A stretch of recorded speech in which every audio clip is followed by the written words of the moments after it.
quedé cerca de acá, por eso vine caminando, pero creo que me había perdido.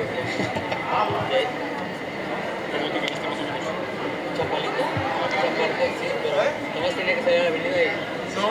Pero me fui al revés, ¿no? Pero les va a encantar.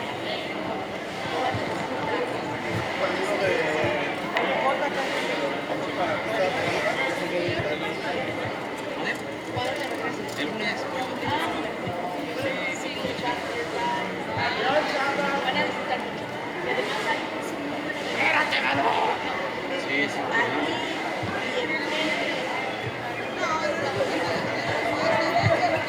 ¿Qué tal? ¿Cómo están? Muy buenos días. Bueno, pues muchas gracias por acompañarnos. Este día tempranito, a las 10, iniciamos ya con unos minutos. Vamos a hablar de un tema que creo haber escuchado en todas las mesas que hemos tenido desde el sábado. El tema de la corrupción es un tema presente, es un tema que se sufre y un tema que mucho se ha elaborado ya desde el ámbito jurídico. Se ha encaminado a ese diálogo y a crear un sistema, ¿no? El sistema anticorrupción que involucra a varias instituciones. Entonces, vamos a reflexionar ahora un poco si esta corrupción realmente es de lo local o lo global, si se retroalimenta, qué es lo que está sucediendo, por qué vivimos y sufrimos tanto esta situación que pues parecería un cáncer, ¿no? a las instituciones. Para eso nos acompaña de esta mañana y mucho agradezco el que se hayan trasladado desde sus diferentes universidades, diferentes estados, para participar esta mañana con nosotros. Se encuentra presente el doctor José Guadalupe Altamirano Castro. Él es doctor en Derecho por la Universidad Nacional Autónoma de México, cuenta con maestría en Derecho por esta misma universidad, es licenciado en Derecho por la Universidad de Guadalajara, se desempeña como profesor investigador titular C de tiempo completo en la División de Estudios Jurídicos. Bueno, parece ser que esto definitivamente no es correcto, pero nos acompaña de Veracruz. Él tiene un alto, ¿no?, desempeño. ¿Es de Veracruz? Sí, sí, de la Colegio de Veracruz. Del Colegio de Veracruz. Bueno, pues le agradecemos mucho, doctor, que esté presente con nosotros. También nos acompaña el doctor Cristian Hernández Murillo. Él es doctor en Ciencias Sociales por el Colegio de la Frontera Norte. Cuenta con maestría en Gobernanza Global y Derechos Humanos por la Universidad de Castilla-La Mancha, España. Y bueno, pues posee una maestría en Administración. Es licenciado también en Administración y se desempeña como jefe de departamento. Así es. Bueno, pues sin más, les damos a ambos la bienvenida, les agradecemos mucho su presencia y hablemos entonces sobre este grave problema de corrupción. ¿Les cedo el uso de la voz? ¿Qué empiecen? Adelante.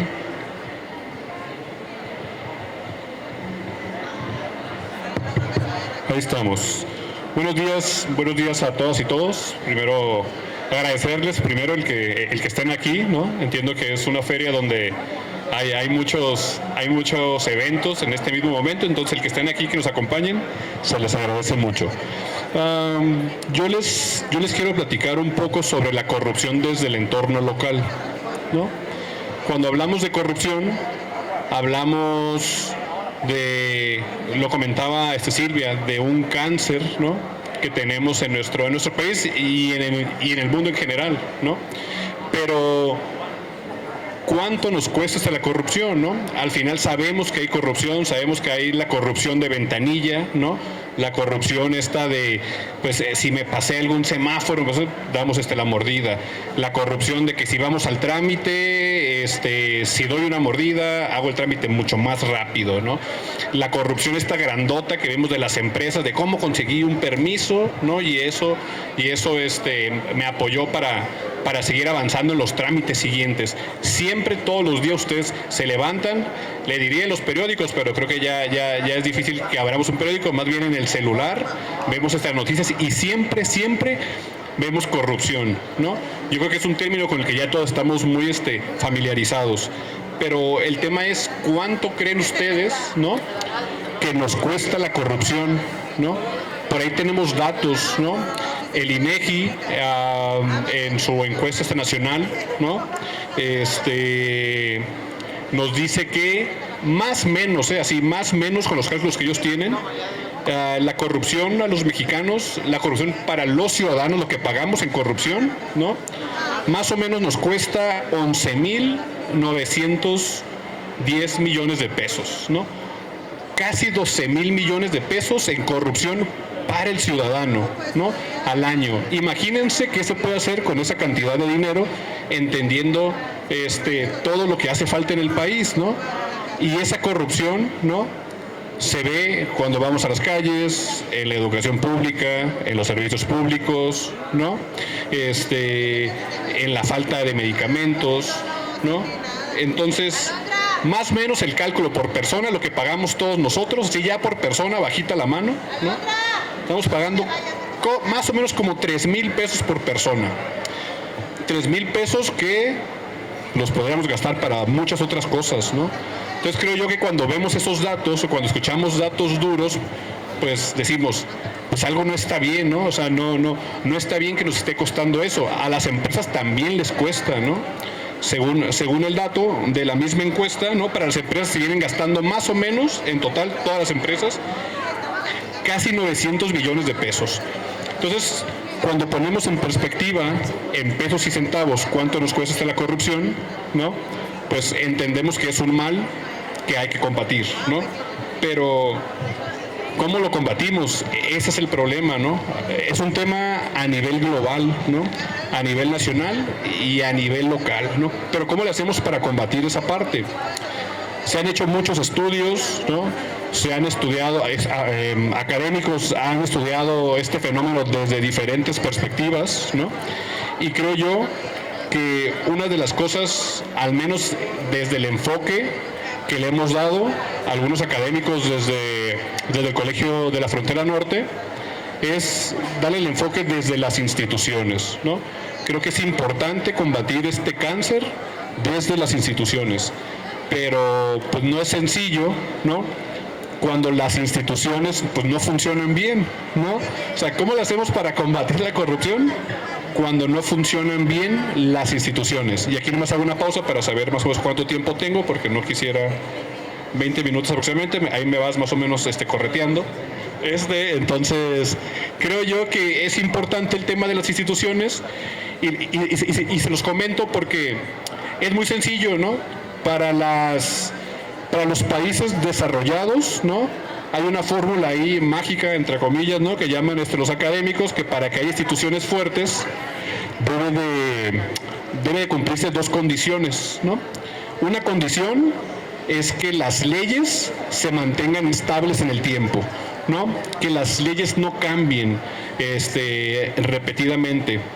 Cuando las leyes cambian repetidamente, ¿no?, pues las personas no las cumplen porque sabemos que la ley va a cambiar, ¿no? Si hoy me ponen una multa de X cantidad por pasarme un alto y sé que el siguiente año van a cambiar esa ley o ese reglamento y el siguiente año lo van a volver a cambiar y el siguiente año vamos a tener otra constitución, otra ley X, Y, Z, cuando no hay una estabilidad en las leyes, pues las personas no las cumplimos, ¿no?, porque simplemente no hay estabilidad. Y la otra condición importante es que el Estado ejerza su fuerza, ¿no?, que el Estado haga cumplir esas leyes. Si hacemos esas dos cosas en un país desarrollado, ya estamos del otro lado, ¿no? Si como institución las leyes no cambian, ¿no?, y el Estado aplica su ley, no tendríamos mayor problema. Pero en países que estamos desarrollándonos, que estamos en crecimiento, ¿no?, países como México, ¿no?, que estamos en estas famosas vías de desarrollo o en crecimiento o nuevas democracias, economías emergentes, como ustedes le quieran llamar, Aparte de esas dos condiciones, que las leyes no cambien y que se aplique es la ley de la fuerza, la ley del Estado, necesitamos la participación de todas las personas, la participación de los agentes poderosos, ¿no? Se le llama, ¿no? ¿Quiénes son estos agentes poderosos? Pues sociedad civil, ¿no? Los organismos empresariales, ¿no? Academia, expertos, ciudadanía en general. Si estos actores, ¿no?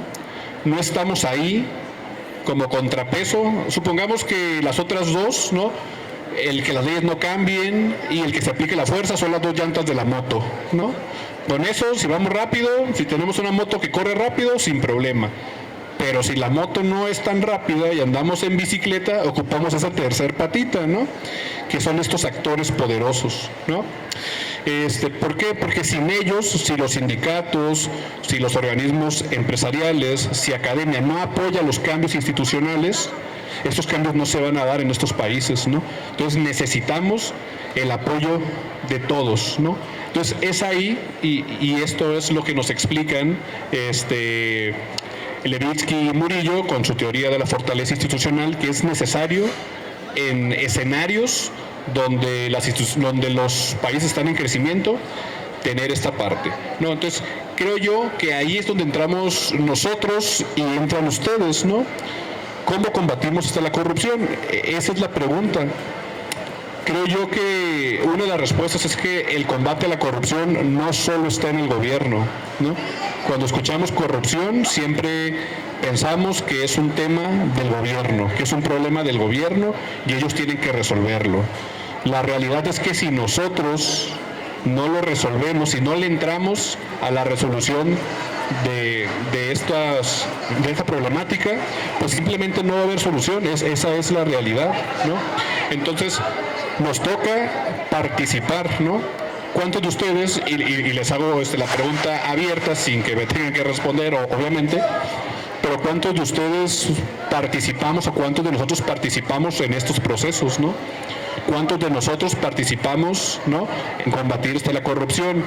Oye, Cristian, pero pues ¿cómo le hago, no? Bueno, y esto lo van a escuchar en cualquier mesa, ¿no? El tema de las acciones pequeñas, ¿no? Ah, bueno, pues entonces ya no hay que meterse a la fila, ya no hay que dar la mordida, ya no hay que hacer esto, A, B, C, eso se tiene que hacer, pero más allá de eso, ¿no? ¿Cómo participamos con las instituciones? Fuimos a votar, participamos en las votaciones, ¿no? En nuestras reuniones vecinales o en las decisiones de nuestros municipios participamos, ¿no? Creo que la pregunta es, si hay corrupción, es porque el gobierno y las instituciones del gobierno son malas, ¿no? Per se. La pregunta es, ¿quiénes son las instituciones, no? Las instituciones no es la policía estatal, no es el gobierno municipal. Si yo les pregunto, ustedes yo creo que nunca han visto un gobierno municipal por ahí caminando, ¿verdad? No, o la policía cuando se explican no se ve el cuartel con manitas y con patitas, ¿verdad? Las instituciones somos nosotros, ¿no? Las instituciones somos nosotros. Entonces, si nosotros no cambiamos, pues es imposible que las instituciones cambien, ¿no? No podemos pensar que hay una varita mágica. ¿Que es fácil? Claro que no es fácil. Complicadísimo, ¿no? Porque la tarea es de todos, ¿no? Oye, Cristian, pero a mí no me gusta participar en la política o en las decisiones del Estado. Yo me mantengo alejado de eso porque pues yo no le entro a eso, ¿no? A mí no me gusta. Hay mucha corrupción, es muy peligroso, ¿no? Bueno, sorpresa, ¿no? Tenemos que participar porque al final las instituciones somos nosotros. Si siempre son los mismos, ¿no? Si no buscamos entrar nosotros y queremos cambiar las cosas, pues esto no se puede hacer, ¿no? Y entonces, con alguna de estas lógicas es como se forman estas nuevas instituciones que hoy en día en México están tratando de combatir la corrupción, ¿no? Lo que se llama el Sistema Nacional Anticorrupción, lo que se llaman los sistemas estatales anticorrupción, donde ponen al ciudadano en el centro, ¿no? El ciudadano, nosotros, ciudadanos de pie, somos los que tenemos que tomar las decisiones. No me quiero entrar mucho en ese tema porque se lo dejaré un poquito al doctor, que entiendo que forma parte estuvo en un sistema local anticorrupción, entonces eso se lo dejo más a él desde el funcionamiento. Pero lo que a mí sí me importa dejar claro es que la corrupción no se va a terminar si no participamos, esa es la realidad. Y los espacios son pequeños y con muchas limitantes, también es cierto, ¿no? Pero sorpresa, todos los cambios sociales, todos los cambios, aquí ustedes pueden estudiar el tema de la humanidad el tiempo que ustedes gusten, y todos los cambios sociales vienen de la participación de la ciudadanía, todos. No hay uno que venga desde las altas esferas, siempre es desde la participación de la ciudadanía, ¿no? Entonces, datos muy generales, ¿no? ¿Cómo nos afecta la corrupción? Pues nos afecta también el tema de la inversión, ¿no? Si hay mucha corrupción o se percibe mucha corrupción, pues las empresas no van a invertir, ¿no? En lo local y en lo nacional, ¿no? Y si no hay inversión, pues no hay trabajo y no hay mejora económica para nadie, ¿no? La corrupción afecta la economía de todos, pero también afecta el tema de la confianza en las instituciones, ¿no? ¿Quién de aquí podría decir que confía plenamente en nuestro gobierno? Sería complicado, ¿no? Es decir, siempre son los mismos, siempre están robando, ¿no? Y si no confiamos, pues entonces ¿para qué votamos? Si no confiamos, entonces ¿para qué participo si de todos modos no me van a tomar en cuenta? Yo creo que los que quieren que no participemos están haciendo muy bien su trabajo, ¿no? Lo están haciendo muy bien porque al final están consiguiendo que nosotros los ciudadanos nos apartemos, ¿no? de nuestra función principal como ciudadano.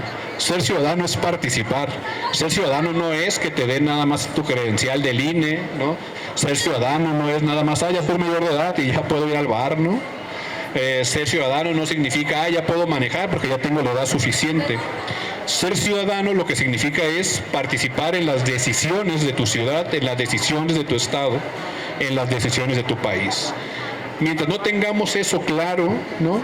Y me refiero claro comentando que es algo difícil, ¿no? Aquí no estoy diciendo que esta es la varita mágica y si todos participamos, mañana se acaba la corrupción. Claro que no, pero sí es una condición necesaria.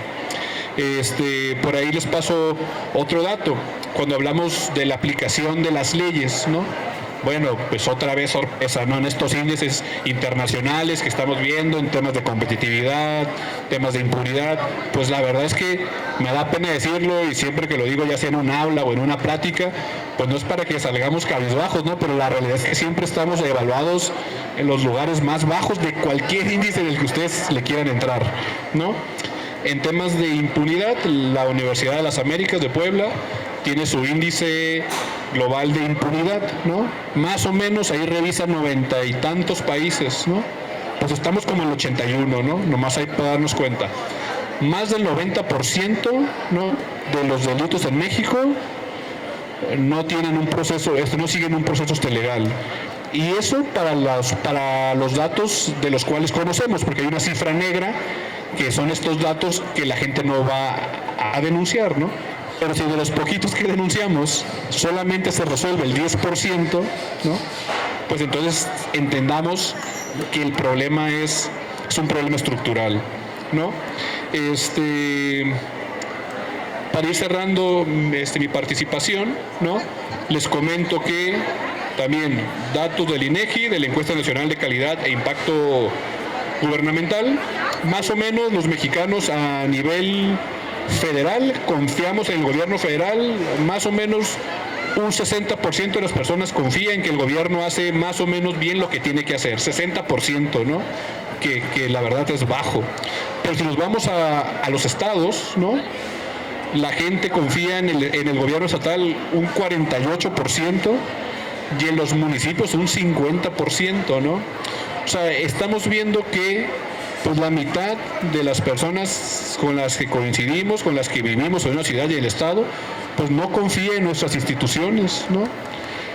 No es de gratis, ¿no? O sea, lo entendemos, o sea, es así. ¿Por qué? Porque los gobiernos han tomado malas decisiones, pero pero creo yo que también lo importante es que si no participamos, pues esto solamente se va a perpetuar, ¿no? Es un círculo vicioso que si no participamos, si no nosotros desde la academia, ustedes desde la universidad, ustedes desde sus trabajos, si no participamos, ¿no? Si realmente no tenemos este interés por cambiar las cosas no van a cambiar. Y al menos que alguien tenga aquí la posibilidad, a lo mejor, de que va a vivir en otra ciudad, en otro estado, en otro país, pues a lo mejor pues no le importaría mucho. Pero si vamos a vivir aquí, si vamos a construir aquí nuestra vida, pues yo creo que nos debe de importar, ¿no? Y yo creo que la participación ciudadana, creo que es algo clave, ¿no? En el combate a la corrupción, en la mejoría de las instituciones, ¿no? Y en la mejora de nuestra calidad de vida.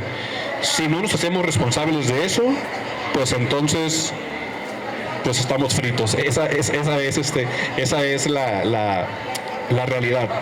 Y vuelvo al punto que seguramente el doctor lo ampliará más. No es fácil, no es sencillo. Su servidor, que viene de Tijuana, en Baja California, me ha tocado participar con muchas asociaciones civiles en temas de combate a la corrupción, en temas de transparencia, ¿no? Hemos entrado a los procesos para entrar a las instituciones y muchas veces pues no hemos logrado todavía penetrar esas instituciones, esas barreras, ¿no? que nos ponen, ¿no? para no poder incidir. Pero no es fácil, a eso voy, no es fácil. Tenemos todo en contra. Cuando estamos de ciudad estudiando, pues tenemos la escuela y nuestras responsabilidades. Cuando pasamos al trabajo, pues si no trabajamos, no comemos. Cristian, entonces ¿cuándo participo, no? O sea, pues si tengo que comer, ¿no? Si tengo que trabajar, a pagarme X, Y, Z. Me queda claro, no es fácil y creo que esa es la tarea pendiente. ¿Cómo le hacemos para así participar, no? El no ya lo tenemos. Es bien difícil participar, pero ¿cómo le hacemos para participar aún siendo difícil, no? Así como cuando queremos algo y estudio, trabajo y también quiero ir a la fiesta, les aseguro que se hace en el tiempo, ¿no? Ahí nos hacemos el tiempo y lo hacemos. Creo yo que el tema de la participación debe ir por ese lado. Hay que hacernos el tiempo, ¿no? Si queremos que las cosas cambien. Si no queremos que las cosas cambien y que esto empeore, o que a lo mejor con una varita mágica alguien en algún momento haga un cambio, pues a lo mejor vamos a esperar, ¿no? Por ahí me decía un compañero, no, sí, Cristian, en algún momento nos hará justicia la revolución. Pues no sé si nos hará justicia, más bien tenemos que hacernos nosotros justicia, ¿no? Y con esto, siempre en este tipo de pláticas, la intención no es que nos paremos ahorita después de esta plática y ya todos queramos participar y nos vayamos a la calle a protestar y nos enredemos la bandera en México y nos aventemos ahí. No se trata de eso, se trata nada más de ser conscientes, ¿no? De que es importante su participación, no nada más de dientes hacia afuera. De verdad, las soluciones en nuestro país tienen que ver y tienen que pasar por la participación de la ciudadanía. Llamémosle sociedad civil, llamémosle expertos académicos, llamémosles organismos empresariales, como les quieran llamar, tenemos que participar, ¿no? Entonces, mientras no tengamos eso claro, creo que va a ser muy difícil el que podamos combatir la corrupción, ¿no? La corrupción nos cuesta en el tema económico, la corrupción nos cuesta en temas de gobierno, la corrupción nos cuesta, ¿no? En temas de desarrollo social, ¿no? Y la corrupción nos cuesta en muchos sentidos. Y todos esos costos, pues son para el ciudadano. Entonces, si no tomamos parte, ¿no? Activa y participativa en esto, va a ser muy complicado, ¿no? Y hay muchas teorías que nos explican esto desde muchas perspectivas. A mí específicamente, una de las que me gusta tiene que ver con temas de instituciones. Mientras no cambiemos las instituciones, no vamos a poder atacar este tipo de problemáticas, ¿no? Mientras no entendamos que las instituciones somos nosotros, va a ser bien complicado que sigamos avanzando, ¿no? Más o menos, por ahí le dejo el balón al doctor para que él nos pueda explicar desde su experiencia pues, las complicaciones que tiene ser un actor dentro de un sistema local con todas las limitaciones económicas, de presupuesto, de decisión, ¿no? Y todo lo que seguramente él va a ampliar. Pues nada, Silvia, muchísimas gracias por el espacio. Espero que al menos las palabras hayan servido como para mover un poquito el árbol, nada más. Y ya después podemos seguir. Muchas gracias, Silvia. Muchas gracias, doctor. Muchas gracias, doctor Cristian Hernández Murillo. Cedo el uso de la voz al doctor José Guadalupe Altamirano Castro. Gracias, doctora. Pues primero me siento muy a gusto estar desde Veracruz aquí en Guadalajara. Es la primera vez que participo en la feria y me da mucho gusto, me emociona mucho estar acá. Gracias por la generosa invitación. Doctor, valoro mucho sus comentarios que hace. Fíjese que yo quisiera transmitir un enfoque y les platico un poco el contexto. Ya comentaba el doctor Cristian, me tocó estar en el sistema anticorrupción en Veracruz como integrante ciudadano. Hoy desapareció el sistema, o sea, bueno, lo que es el Comité de Participación Ciudadana, y sigue siendo un problema. Veracruz ha sido un estado que ha figurado a nivel nacional por altos grados de corrupción, un gobierno específicamente, un gobernador está en la cárcel, ¿no? Justamente por ello, y no tiene implicaciones muy importantes. Entonces quiero, ya el contexto lo dio el doctor Cristian, me parece que ya cualquier métrica o cualquier encuesta que ustedes revisen de INEGI, de la ENCUSI, la de avances democráticos, transparencia, la que ustedes quieran, en todos los datos estamos mal en corrupción en el país. No ha avanzado, pese a que hay un sistema hoy en día que inició en 2015 y que lleva casi 10 años y los resultados son exactamente los mismos. Entonces, con esto explico que en la doctrina que me ha permitido trabajar como académico, yo empecé analizando el enfoque público, porque justamente pensaba que el problema estaba esencialmente en las instituciones. Después me di cuenta que también cuando Peña Nieto dijo que era un tema de cultura, y yo creo que sí es un tema de cultura, entonces me aboqué al enfoque social, es decir, que no solamente había que preocuparse por las instituciones, sino que habría que pensar en ese factor diario, cotidiano, que se da en el contexto de normalización social por parte de todos los mexicanos. Pero no fue suficiente. Ahora, después de analizar el enfoque público, el enfoque social, ahora creo que es importante analizar el enfoque transnacional. Es decir, cómo la corrupción ha encontrado redes de poder en el mundo entero. Y entonces vemos mexicanos con cuentas bancarias en el extranjero, con propiedades, ¿no? Y con todo un entramado de protección que hacen ver que esto es un tema, pues ya, digamos, conformado y con un funcionamiento institucional que incluso ha determinado la reducción en los avances democráticos de muchos países, sobre todo los latinoamericanos. Entonces, ¿qué quiero compartirles? Mi propósito es intentar convencerles que se requiere reconfigurar el marco jurídico conceptual que hoy hay en los tratados internacionales que hablan sobre la corrupción. Es decir, todos los tratados que conocemos en el mundo y que empezaron a preocuparse por la corrupción tienen un enfoque estrictamente individualista. Es decir, que se preocupan porque alguien soborna, porque alguien se robó, le metió la mano al cajón. Y ese enfoque me parece que no ha sido suficiente. Lo que intento compartirles es que para tratar de entender este asunto de combatir desde otra perspectiva la corrupción, creo que hay que modificar el marco jurídico internacional. Ese enfoque individualista ya no es suficiente. Hoy hay que observar el fenómeno de la corrupción como un fenómeno de extensión territorial. Dos, de un alto impacto, ya lo dijo el doctor, en términos económicos, sociales y lo peor, democráticos. Porque la corrupción hoy está permeando la forma en que se accede al poder público para, digamos, gobernar un país. Y eso ya es complicado. Y por otro lado, ese carácter transitorio en el que vemos y observamos que de un país a otro, sea de Europa, sean en vías de desarrollo o altamente desarrollados, hay corrupción. ¿De acuerdo? Entonces, eso es lo que pretendo platicar con ustedes. Y para ello, primero, quisiera más que conceptualizar, porque eso también ya está acabado, hay muchos conceptos desde diferentes teorías, desde la psicología, desde el derecho, desde la ciencia política, de donde quieran ustedes verlo, hay formas de enfocarlo. Pero a mí me preocupan tres elementos de la corrupción. Uno, la extensión, y tiene que ver con el título de la mesa. Es decir, ya no solamente tenemos que observar el fenómeno de la corrupción que ocurre en mi escuela, en mi municipio, en mi estado, en mi país, sino que ahora se han construido redes en el mundo que igual pueden mover recursos públicos, influencia o decisiones públicas o privadas alrededor del mundo sin ningún problema, y con la inteligencia artificial todavía es mucho más fácil ese asunto. Dos, el tema es de impacto.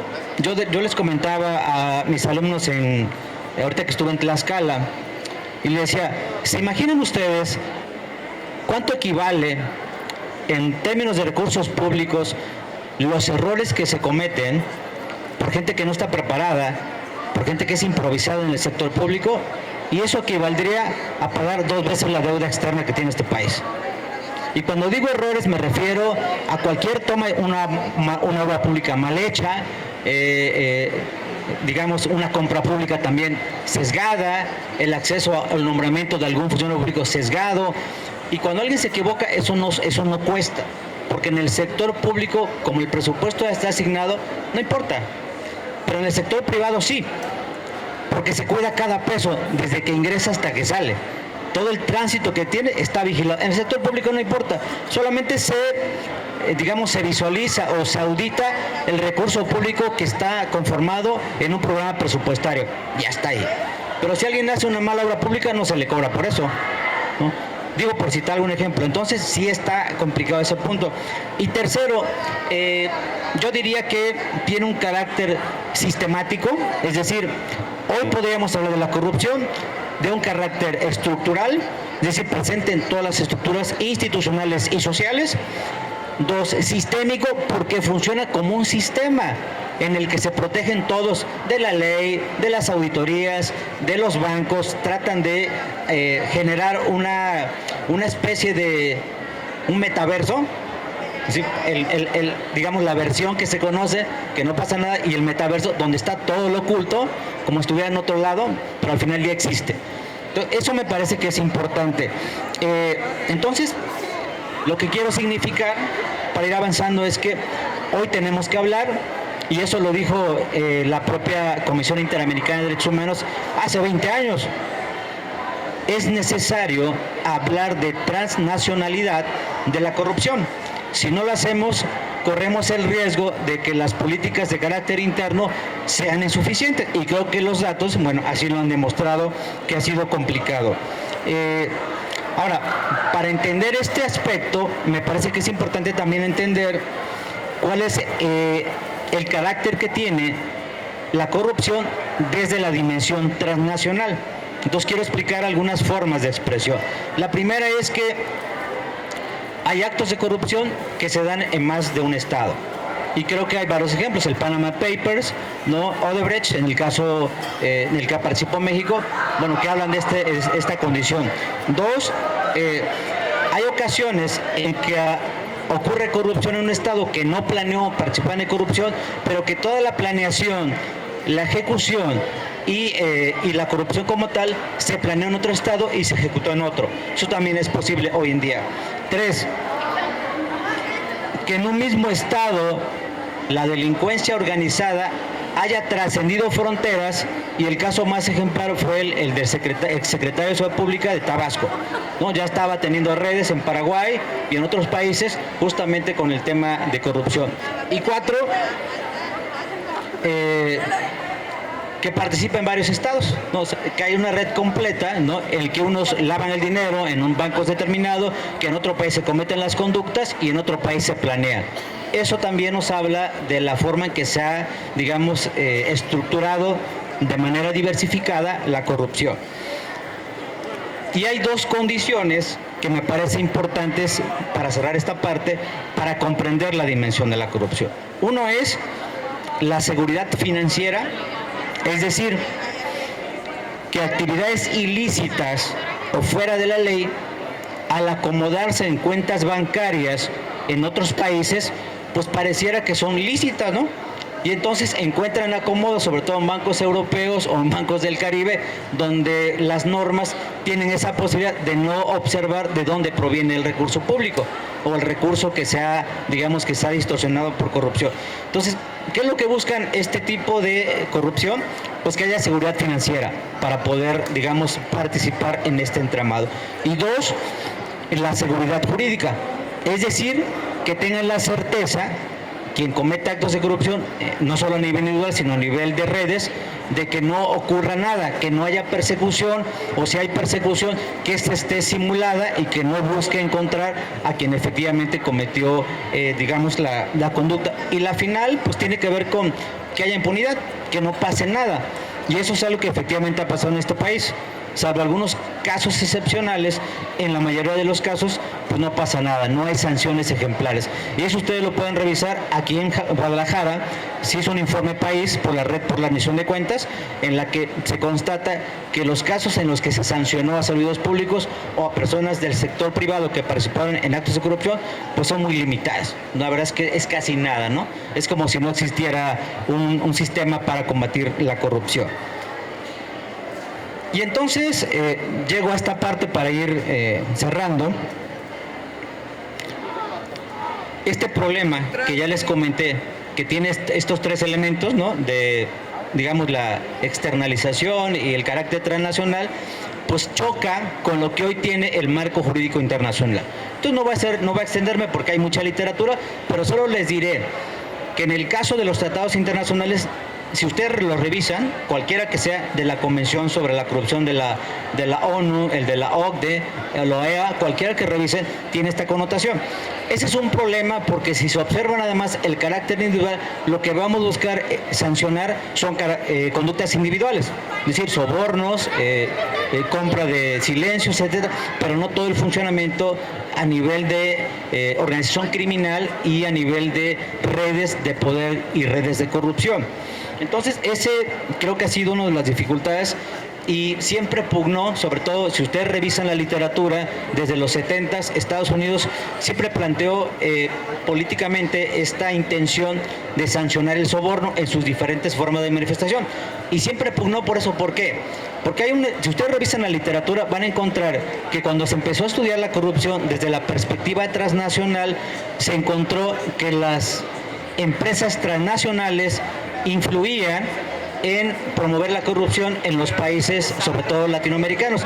Y el caso más ejemplar fue el caso de una empresa norteamericana que influyó en las elecciones en Chile y que jugó en contra de Allende para que después obtuviera el triunfo Pinochet, y eso es el ejemplo más claro. Entonces, lo que quiero decir es que ya no es suficiente observarlo desde esta perspectiva, sino que habría que observarlo desde la perspectiva internacional.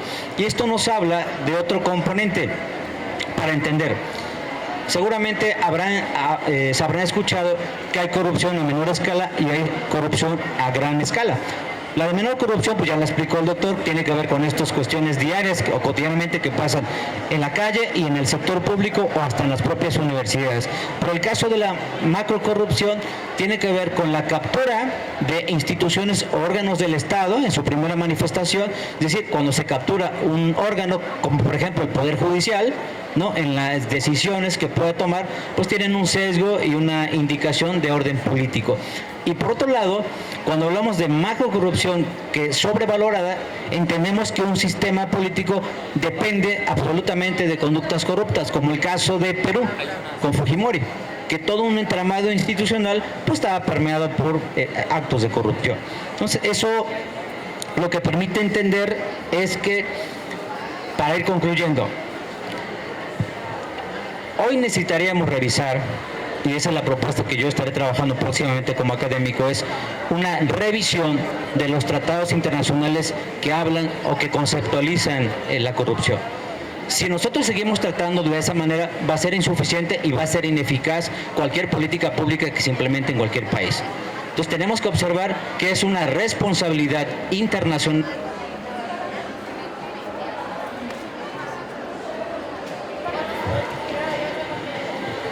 Gracias. Que implica, desde luego, que observar que tiene que haber una coordinación institucional a nivel internacional.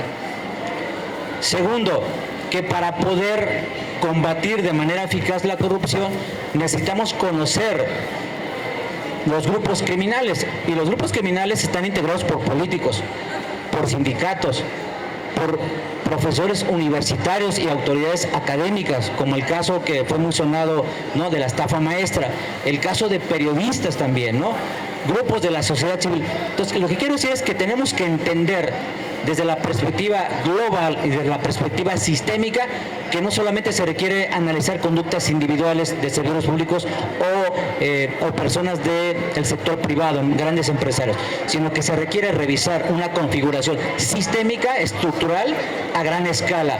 Y por otro lado también se requiere cómo operan, es decir, si las conocemos, pero si no sabemos cómo operan, va a ser complicado que podamos atender. Entonces yo creo que los estudios, los actuales, deben estar enfocados a analizar, digamos, la trascendencia de fronteras de la corrupción, su carácter sistemático y su carácter transnacional. Yo por ahí estaré compartiendo próximamente unos trabajos que están enfocados a esa parte y espero que esto pueda un poco ayudar a invitar, sobre todo a los chicos universitarios en temas de tesis, ¿no?, enfocarse a estos elementos, porque podemos conjuntar ciencia política, administración pública, derecho internacional, y hay ejemplos hoy en día que sí permiten estudiar desde esta perspectiva fenómenos como el caso de la corrupción. Yo creo que sí se puede hacer y creo que en eso estaríamos abonando para ir saliendo un poco del enfoque individualista que se le ha dado al combate a la corrupción. Muchas gracias.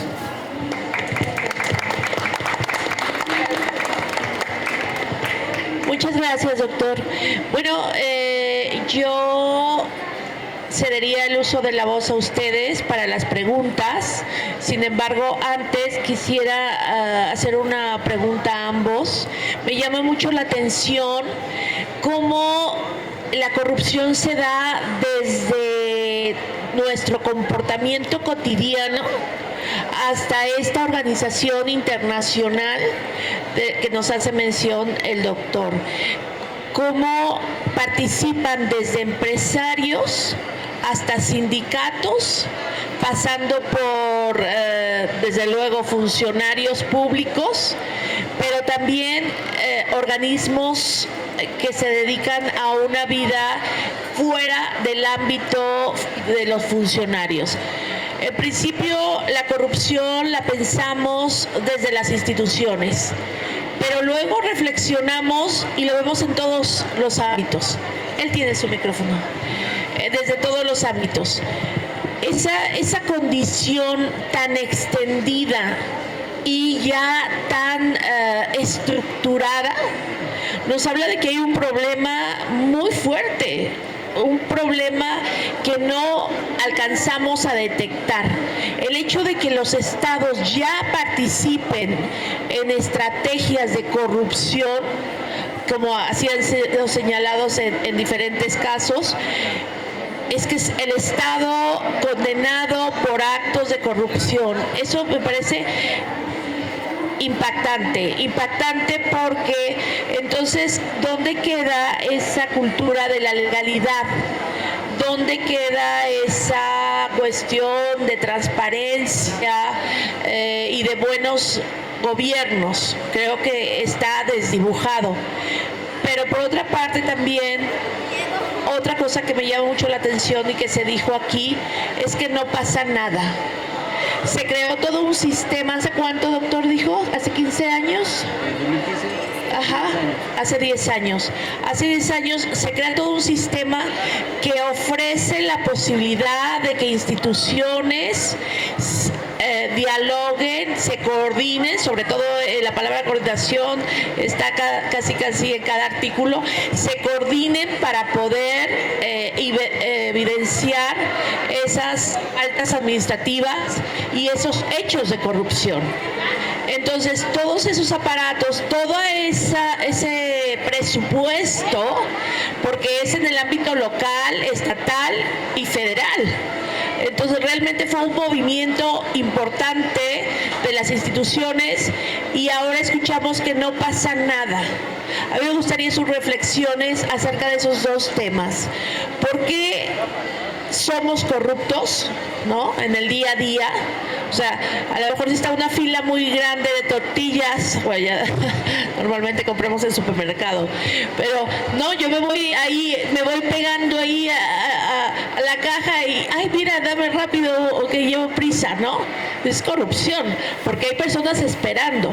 Entonces, como ese ejemplo, de ahí partimos, o sea, es lo básico. Entonces, si todos estamos inmersos en la corrupción, ¿cómo es posible que no pase nada?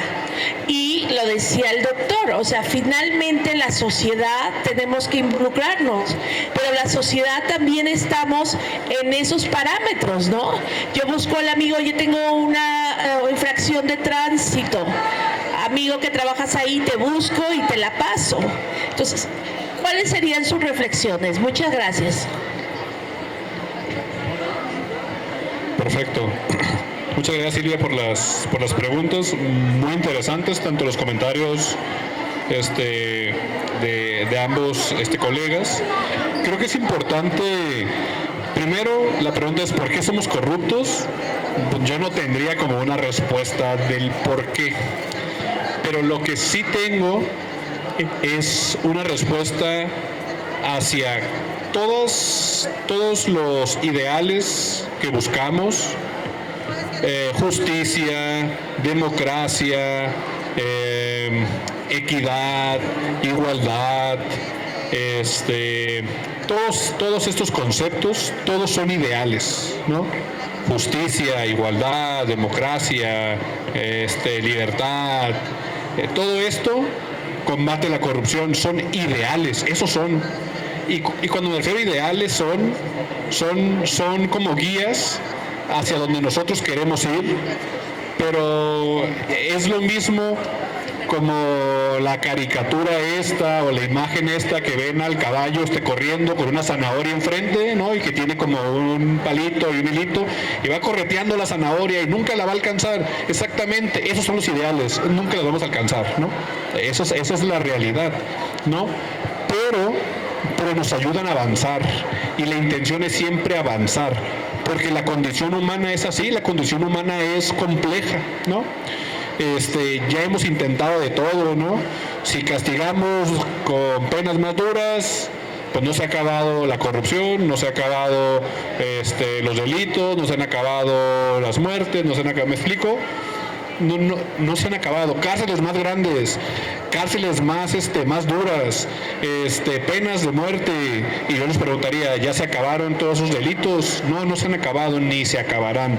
La condición humana es compleja, pero para eso existen las instituciones. Y cuando hablo de instituciones también me refiero, como lo comentaba el doctor, ¿no?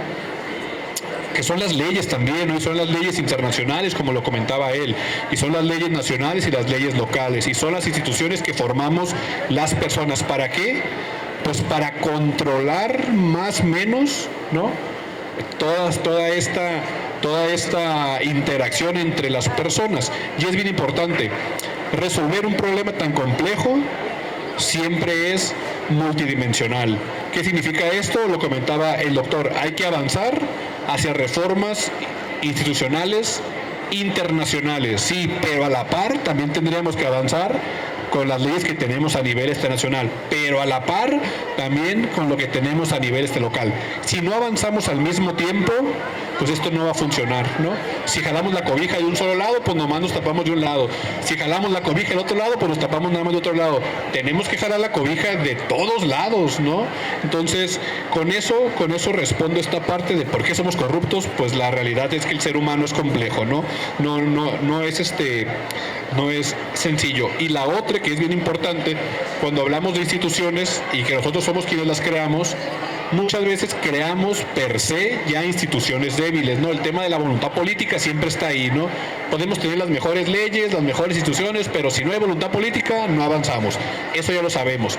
Pero aún así, también hay políticos, ¿no?, que también construyen instituciones débiles. Yo construyo un sistema nacional anticorrupción, que como lo decía el doctor, acabamos de cumplir más o menos 10 años, vamos para 11, ¿no? Y ya con eso tengo sistemas estatales por cada estado, Y, oh sorpresa, es una institución débil, su construcción es innovadora o débil, ahí está la discusión, ¿no? Pero los que ya hemos estado cerca o dentro de los sistemas nos damos cuenta que pareciera que el sistema fue hecho para que no funcione, ¿no?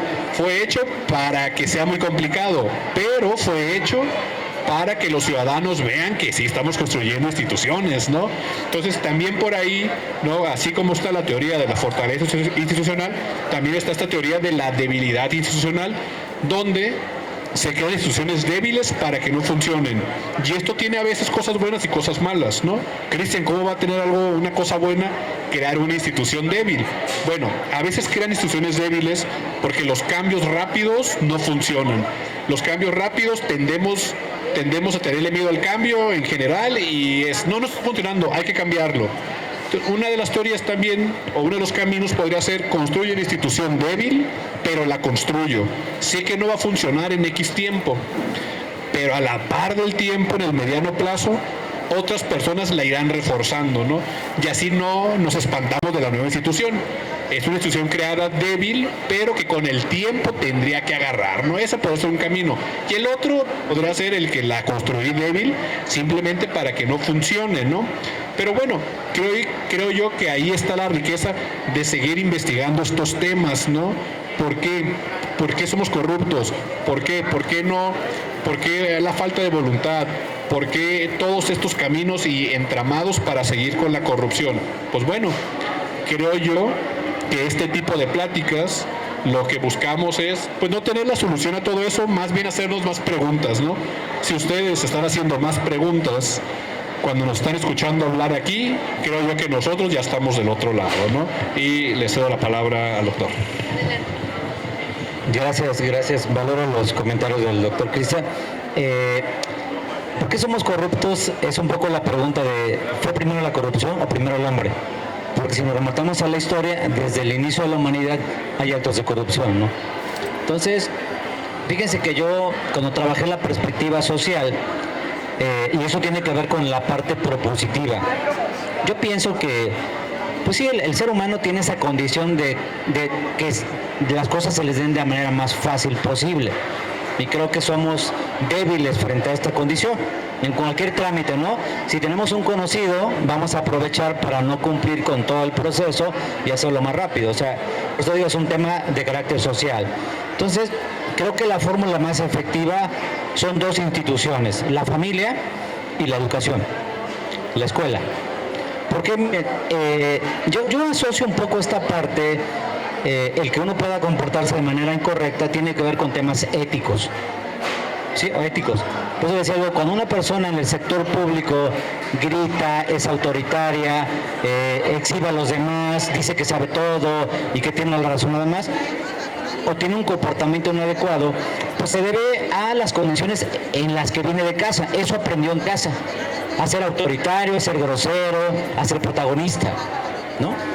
Entonces, tendríamos que trabajar estos elementos desde la familia. Recuerdo que había un programa, al menos allá en Veracruz, que se llama Escuela para Padres. Y era un poco trabajar desde pequeños estos elementos de valores y principios. Cuando estuve en el sistema anticorrupción propuse varios juegos didácticos justamente para promover esta parte. Entonces, esto tiene que ver con una construcción a nivel de desarrollo cognitivo. Si tú enseñas a los pequeños desde temprana edad valores, principios, comportamientos positivos, pues va a ser difícil que estando en las instituciones tenga debilidad. Digo, habrá excepciones, pero la mayoría tendrá un buen comportamiento. Y si sumamos un reforzamiento en el ámbito escolar educativo, sería genial. Pero esto no se ocupa en las instituciones porque no interesa. Interesa aquello que reditúa políticamente, ¿no? Los programas sociales, las campañas políticas, etcétera. Entonces creo yo que la preocupación tendría que provenir primero de la familia. Es decir, lejos de que lo que haya dejado hacer las instituciones, tenemos que trabajarlo en la familia y luego reforzarlo en la escuela.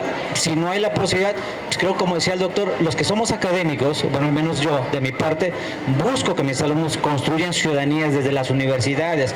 ¿Cómo? Pues que aprendan a votar. Si ustedes le preguntan a cualquier universitario cómo votó en el último proceso, no va a saber explicar si usó una metodología. Hoy que hay más oportunidades de información, internet, IA, lo que tú quieras, es más fácil poder buscar antecedentes de cuál ha sido el comportamiento de alguien que desea volver a ser candidato para un cargo de elección popular.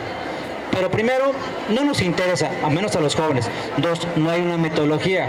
Ahora imagínense a la gente que no tiene la oportunidad de estudiar, aquellos que jamás van a pisar una escuela, pues tienen menos oportunidades de poder escoger a alguien que realmente tenga los elementos suficientes o competencias para ocupar un cargo público. ¿Qué quiere decir con esto? Que el segundo factor que habría que pensar es el de la participación ciudadana. Más allá del que diseñen las instituciones. Cuando digo participación ciudadana, quiere decir que los chavos, los universitarios, se interesen por los temas públicos. Está bien que se diviertan, está bien que vayan a la fiesta, es parte de la propia condición de jóvenes, pero no deben dejar desapercibido que si no se interesan de los temas públicos, otras personas van a decidir por ellos. Alguien decide el presupuesto, alguien decide un nombramiento, alguien decide la obra pública, pero no participé yo y después estamos inconformes con eso que se tomó como decisión, porque no nos interesa. Hay muchos mecanismos, como dice el doctor, poco efectivos, porque muchos se diseñaron justamente para que no funcione, y un ejemplo muy claro es el de las candidaturas independientes. Hay tantas trabas para hacerlo que la idea es que no funcione. Y hay otras instituciones que también se crearon con esta condición de debilidad justamente para que crecieran, ¿no? Pero hoy observamos todo al revés en el caso mexicano. Una concentración de poder, desaparición de órganos autónomos, etcétera, etcétera. Entonces, me parece que el tema educativo resultará fundamental para aparejar estas formas de atender la corrupción, y creo que la educación sería un elemento importante.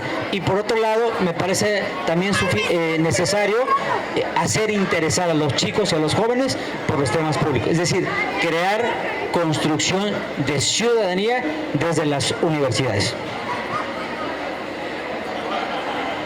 Sí, pues muchas gracias a ambos. Ahora cedo el uso de la voz para alguna pregunta, por favor.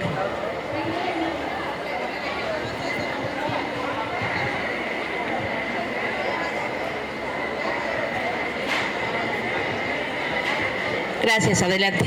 Gracias. Regresando un poquito sobre el tema de la participación ciudadana, me pregunto si podemos plantear realmente acciones más específicas en cuanto a la participación. ¿Por qué lo digo?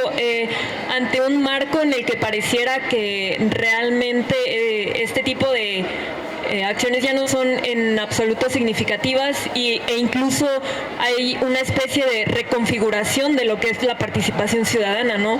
Ante un sistema que, bueno, como decían, una deslegitimización de las mismas instituciones, y pareciera que dicha participación se plantea a través del surgimiento de grupos de resistencia que justamente piensan otro tipo de discurso ante la idea de ya no tengo un Estado que realmente me proporcione lo que en un principio se suponía que me podía proporcionar, ¿no? Incluso en términos de seguridad.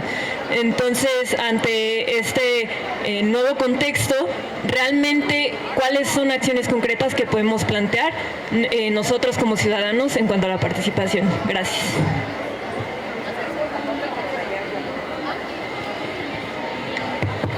Muchas gracias por la pregunta, súper interesante. Y esto me pasa mucho en el aula, ¿no? Cuando damos estos temas, es como, bueno, sí, profe, pero ¿cómo lo hacemos? Pues, o sea, sí está muy bonito, se escucha todo muy bien, hay que participar. ¿Cómo participo? Más allá del voto, ¿cómo participo?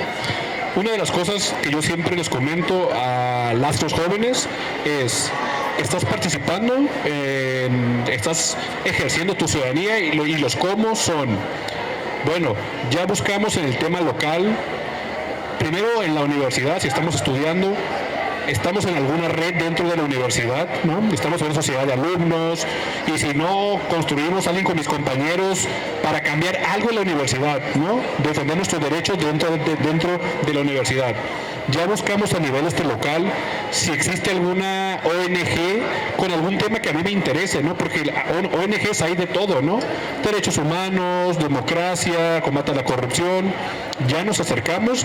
Hoy tenemos esta herramienta, de aquí tenemos todo y podemos buscar y nos podemos acercar. Y yo les aseguro que cualquier ONG va a estar súper interesada en que los jóvenes se acerquen a ver, uno, solamente para conocer y para aprender, que eso es bueno, y dos, para participar. Creo que esos espacios no están tan valorados. Ojo, no es sencillo, tienen un montón de cosas que hacer, pero tienen que buscarse ese espacio, ¿no? La participación debe venir desde lo más local para después ir creciendo como en escalones, ¿no? Primero empiezo, ya sé, en mi comunidad, a lo mejor en la colonia, si hay reunión de vecinos o algo, XY, va. Si no, ¿en cuál es mi espacio? Bueno, la universidad, sociedad de alumnos, algún grupo. Ya me junté con mis compañeros, ya platiqué de estos temas con mis compañeros o nunca platico de estos temas. Yo les digo, pues no son temas sexys, ¿no? Yo no voy en la plática con mis amigos, ¿qué onda? ¿Cómo ves esta democracia? ¿Qué está pasando? Por favor, hombre, vete a la esquina, Cristian, vete allá donde no. ¿Sí explico? Pero eso tiene que venir desde estos espacios, ¿no? Construir ciudadanía. Creo yo que si somos conscientes de eso, estamos del otro lado. Lo comentaba el doctor José. Yo también creo que el tema de la educación es importantísima en el tema de democracia, ¿no? En el tema de construcción de ciudadanía. Si los estudiantes no pasamos por esas materias, es imposible muchas veces que toquemos esos temas hasta ya después de que egresamos. Yo que imparto clases en la Ibero Tijuana, que imparto directamente democracia y ciudadanía, es una materia que es para todos los universitarios, ¿no? Pueden cursarse todas las carreras ahí, pero es una optativa, ¿no? Igual y no la cursan, igual y sí, ¿no? Entonces yo les digo a mis alumnos, pues ya por aquí pasa el 15% de los estudiantes, ¿qué hacemos con el otro 85%? Y como yo no los alcanzo, eso les toca a ustedes, ¿no? Entonces, mientras entendamos eso, creo que vamos ganando y no sé si con eso más o menos te contesto tu pregunta. ¿Qué otros espacios? Obviamente en cada estado hay, pues, participar desde la ciudadanía construyendo leyes, ¿no? Acercándote a los diputados o incluso desde la ciudadanía proponer cambios. ¿Se puede hacer? Sí, y ya hay esos espacios. Entonces, más o menos espero que por ahí darte un norte con la respuesta, con la pregunta que hacías. ¿Va? Gracias. Hola. Muy interesante la pregunta y muy importante. Creo que deberían formulársela a todos los jóvenes. Creo que lo primero que habría que hacer es un poco salir de esta visión egoísta que tenemos como seres humanos. Es decir, ¿por qué tengo que hacerlo yo? ¿No? Si aquel gana más, yo trabajo más tiempo y gano menos. No, si yo estudio más y aquel lo aprueban porque tiene un maestro preferido. Es decir, cuando algo ocurre en el que tenemos que participar, echamos culpa a los demás. No, ¿yo por qué? No, si finalmente yo no lo provoqué, yo no generé la corrupción, yo no elegí ese candidato, yo no tomé esa decisión. Y esa visión justamente es la que ha permitido esto que se llama normalización, ¿no? De la escasa participación y también de la corrupción, ¿por qué no? Entonces, ¿yo qué sugiero? Primero, como dice el doctor, yo creo que hay que tomar la responsabilidad que cada uno nos toca. ¿Eres estudiante? Sé el mejor estudiante. No digas, ay, no va a haber clases, ay, qué bueno, ¿no? Cuando te digan que hay que leer, que hay que estudiar, que hay que participar, que hay que ir a un foro, que hay que ir a un congreso. Hoy hay tantos congresos virtuales, presenciales, y yo veo que los chavos no van. En mis tiempos no había eso, ¿eh? Ojalá hubiese esa oportunidad. Hoy las hay que aprovecharlas. Entonces creo yo, en esa parte, hay que romper un poco de este asunto de del desinterés, del echar la culpa a los demás y asumir lo que nos toca. Si eres docente, prepara tu clase, comparte la rúbrica, ¿no? Constantemente estate capacitando para estar actualizado. Capacítate en IA, ¿no? Para que sepas qué contestarle. Oiga, si quiero utilizar IA para mi... ¿Se puede? Claro, y yo lo recomiendo. Pero si no sabes ni qué responderle a los alumnos. Entonces creo yo también que, insisto, en el papel de padre, de hijo, de hermano, de pareja, de ciudadano, de servidor público, tienes que entender cuál es tu ámbito de participación y qué puedes hacer desde donde te estás en ese momento. Si no tienes entendido eso, vamos a seguir teniendo ese país que tenemos hoy en día. En la medida que nosotros asumamos la responsabilidad que nos toca, creo que estaremos cambiando las cosas. Y para ir un poco más arriba, hay varios mecanismos de participación, pero poco efectivos. ¿Cuál fue una muestra muy clara justamente cuando se creó el Sistema Nacional Anticorrupción, hubo un movimiento que se llamaba 3 de 3, donde académicos, sociedad civil, pues empezaron a publicar en redes, a hacer marchas, hasta que llegó la iniciativa que obligó al Congreso a presentar otras iniciativas y nació el Sistema Nacional Anticorrupción. Bueno o malo, pero nació. Y la segunda, otra más, fue cuando se plantó la reforma política, la electoral, la primera, se tomaron las calles del país. ¿Y qué provocó? Pues que frenaran esa condición y que hubieran que hablar de plan A, plan B, plan C, plan D, etcétera, porque no había condiciones sociales, porque la gente estaba diciendo que eso no era correcto. Eso también es necesario hacerlo, ¿no? Ahora, regresando al tema educativo, miren, yo creo que cuando hablamos de democracia, y también imparto democracia en México, que es maravillosa esta materia, les digo, a ver chicos, ¿dónde inicia la democracia en un país? Y regreso a una institución básica, la familia. Así de sencillo. ¿Cómo? Si nosotros promovemos que la madre se encargue de todas las tareas domésticas en casa, no es correcto. Y además es cansado y no está bien pagado. 2, si pensamos que el padre solamente es el proveedor y que tiene que llevar el dinero, estamos mal. Y si todavía peor, pensamos que los hijos son solamente receptores de esos beneficios, no, estamos acabados como país. Pues, ¿qué necesitamos para construir democracia? Que cada uno juegue un papel como un reloj y cada uno cumpla su función de participar de manera colectiva en los temas de casa y de la familia. Si no hacemos eso, por más que hablemos de cultura democrática, no vamos a hacer absolutamente nada. ¿De acuerdo? Entonces, regreso al tema de la participación. Desde el momento que encontremos un detalle a cualquier institución que vayamos y no funcione, hay que denunciarlo. ¿De verdad? ¿Pero qué decimos? Ah, no, ¿para qué voy a perder tiempo, no? Yo fui a hacer un trámite a la CFE, engorroso y tardado, me esperé y me tuve que aguantar hasta cumplir el trámite. Cuando terminé, dijo, oiga, señorita, ¿hay un área de quejas y denuncias? Sí, pero ¿por qué? Si ya salió su trámite, digo, no, salió porque tenía que salir, no porque realmente lo hicieron de forma eficiente y eficaz. ¿Qué hice? Redacté mi documento, lo presenté, me llevé copia y lo dejé ahí. ¿Qué pasaría si yo no hago nada? Pues sigo promoviendo la ineficacia, la ineficiencia y que la gente haga lo que se le dé la gana. Pero si yo empiezo a denunciar y cada uno empieza a hacer lo mismo, pues esto va a obligar a que funcionen las instituciones. Y eso tiene que ver con participación. No tienes que ir a gritar, rayar monumentos o romper puertas o ventanas. No, simplemente haz lo correcto cuando te toque hacerlo. Hay una frase de la Biblia que dice, solo hice lo correcto de Lucas en el Evangelio. Solo hice lo correcto. Solo hice lo que tenía que hacer. Entonces, ¿qué quiero decir? Pues que cada uno puede hacer mucho en el ámbito en el que se encuentra. Espero que eso ayude a contestar. Gracias.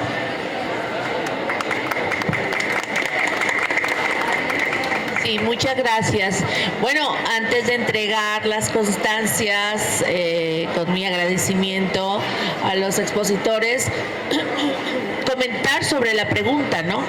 Porque la señorita habló de que había grupos que sí se están manifestando fuera de la ley. Entonces, eso es preocupante, eso es muy preocupante. Y creo entender que la respuesta que nos dan va encaminada a una real necesidad de participación. Tenemos la conciencia de que es necesario para cambiar, pero también tenemos la necesidad de que no sean otros grupos los que provoquen una falta de legalidad, ¿no? Lo que nos puede llevar pues a unas situaciones terribles de violencia, como ya las vivimos en algunas partes del territorio mexicano. Bueno, pues entonces me pongo de pie para la entrega de las constancias.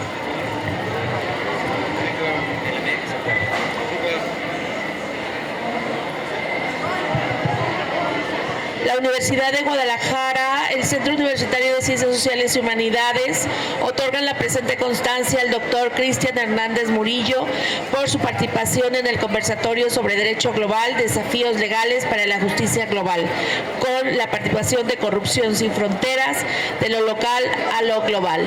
La fecha del día de hoy firma la doctora Dulce María Zúñiga Chávez, rectora del Centro Universitario de Ciencias Sociales y Humanidades, y su servidora. Muchas gracias, doctor. Muchas gracias.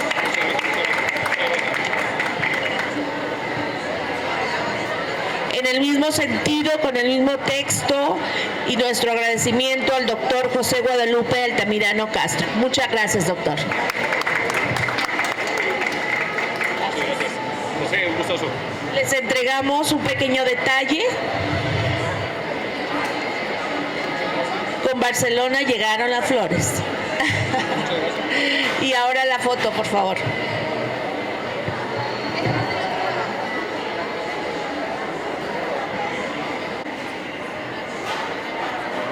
Vamos a iniciar la mesa, la segunda mesa de la mañana, de esta mañana, jueves 4 de diciembre, y vamos a hablar sobre un tema que de alguna manera se ha venido dibujando en las siguientes mesas, en las anteriores mesas. Específicamente la anterior fue de corrupción, doctor. Y por ahí alguien pronunció la frase: es necesario una educación en ética y en valores. Entonces esta mesa se enfoca a la ética y la justicia. La bioética nos permite ese tránsito y bueno, pues creo que resulta muy importante hablar de estos temas en una universidad pública, de formadora de jóvenes, y para ello nos acompañan dos excelentes ponentes. La doctora María Guadalupe Ramírez Contreras, que en unos momentos se incorporará, y el doctor Héctor Francisco Morán Torres.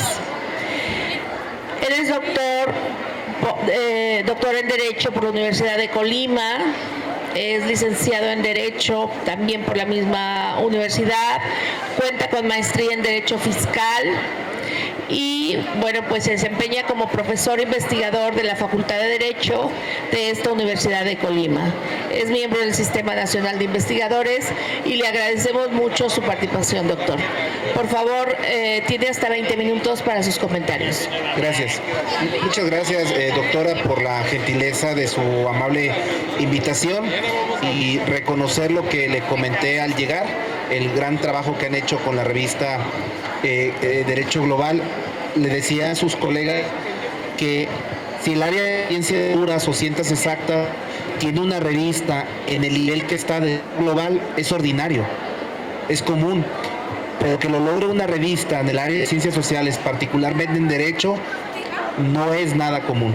Entonces, felicidades por este gran logro, por esta primera de una.